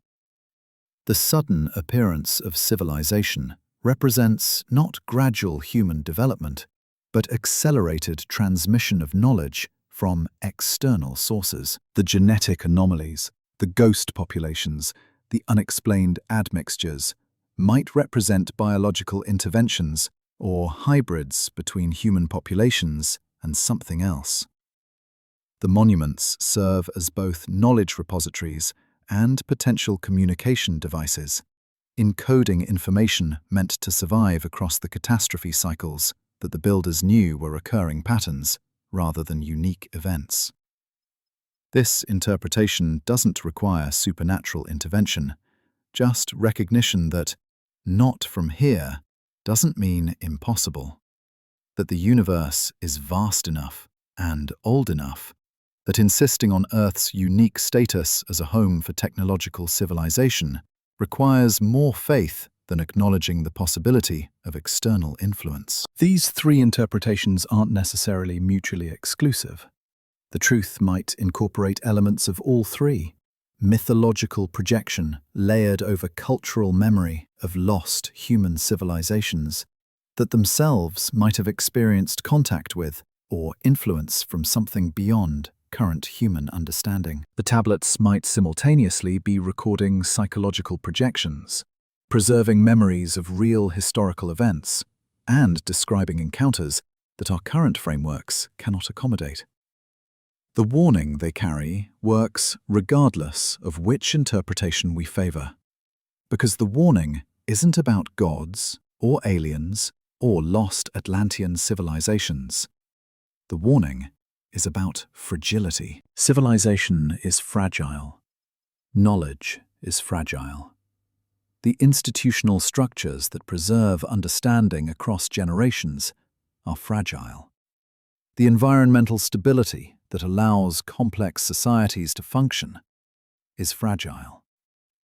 We exist in a moment of relative stability. No major cosmic impacts in recorded history. No catastrophic climate shifts. No civilization-ending pandemics that our medical knowledge can't eventually contain. But this stability isn't guaranteed. It's not the normal state of Earth's relationship with the cosmos. It's an anomalous period of calm in a system that has repeatedly demonstrated its capacity for catastrophic disruption. And during this calm period, we've built a civilization more complex and more dependent on continuous functioning than anything in human history. Our knowledge exists primarily in digital form, dependent on electrical grids and computer systems. Our food systems depend on global supply chains and industrial agriculture. Our populations concentrate in coastal cities that would be devastated by the kind of sea level changes Earth has experienced in the geologically recent past. The warning in the clay is this: what you build can be lost. What you know can be forgotten. The achievements you take for granted, writing, mathematics, the ability to preserve knowledge across time, these aren't inevitable or permanent. They emerged under specific conditions and will disappear if those conditions change catastrophically. The tablets were created by people who understood this, who had either experienced knowledge loss directly or inherited cultural memories of it. They chose clay specifically because it's durable, because it survives fire and water, because it can be buried for millennia and still be read. They encoded knowledge in stone monuments because stone outlasts everything except planetary-scale catastrophe. They were desperate to ensure that what they knew wouldn't be completely lost when, not if, but when, the next catastrophe arrived. And they were right to be desperate. Knowledge did get lost. The base 60 mathematics that appears fully formed in Sumerian tablets was partially forgotten by the Babylonians, more completely forgotten by later cultures, and had to be painstakingly reconstructed by modern mathematicians studying the tablets. The astronomical knowledge that ancient cultures used to predict eclipses and track precessional cycles was lost during the medieval period and recovered only through translation of Arabic texts that had preserved Greek works that had themselves preserved Babylonian observations. The architectural techniques that produced the Great Pyramid and other megalithic monuments were lost even within Egypt, with later dynasties unable to replicate the precision of Old Kingdom construction. The legal principles encoded in Hammurabi's code were forgotten and rediscovered multiple times across different cultures. Every cycle of catastrophe and rebuilding loses more knowledge, preserves less understanding, forces the next generation to rebuild from increasingly fragmentary evidence. We're building our own tablets now, though we don't think of them that way. The Voyager spacecraft carry golden records with images and sounds meant to communicate human achievement to whoever might find them millions of years in the future. The Svalbard Seed Vault preserves agricultural diversity against catastrophe. Digital archives attempt to preserve human knowledge in forms that might survive civilizational collapse. But we're also creating vulnerabilities the ancient world never faced. Our knowledge exists primarily in formats that require continuous technological support to access. Our populations depend on systems so complex that disrupting any major component could trigger cascading failures. We've created a civilization that's simultaneously more capable than anything in human history and more vulnerable to catastrophic disruption because of its complexity and interdependence. The tablets ask us to consider what we would preserve if we knew catastrophe was coming. What knowledge is essential enough that it must survive? How do we encode it in forms that will outlast the institutions that created it? What warnings do we need to embed for future generations who might not understand the context but need to understand the danger? These aren't hypothetical questions. They're the same questions the Sumerian scribes faced when they pressed their styluses into wet clay, creating records they hoped would survive whatever came next. They're the questions the megalithic builders faced when they aligned massive stones to mark astronomical events important enough to encode in permanent form. They're the questions that echo across every civilization that understood its own mortality. The clay remembers. The stone remembers. The DNA remembers. And now, having examined what they remember, we face a choice. Do we dismiss their testimony as mythology and continue assuming our current stability is permanent? Or do we recognize the pattern they're showing us and prepare for the possibility that the cycle hasn't ended just because we've stopped believing in it? The warning doesn't require belief in ancient gods or alien intervention.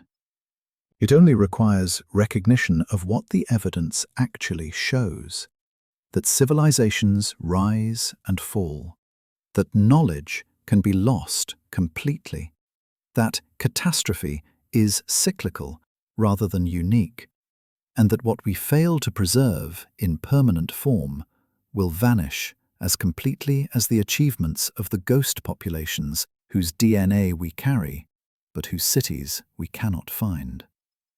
The tablets are waiting, not for more time, but for us to finally understand what they've been trying to tell us all along. If you enjoyed the video, hit the like button, subscribe, and activate notifications so you don't miss our next videos.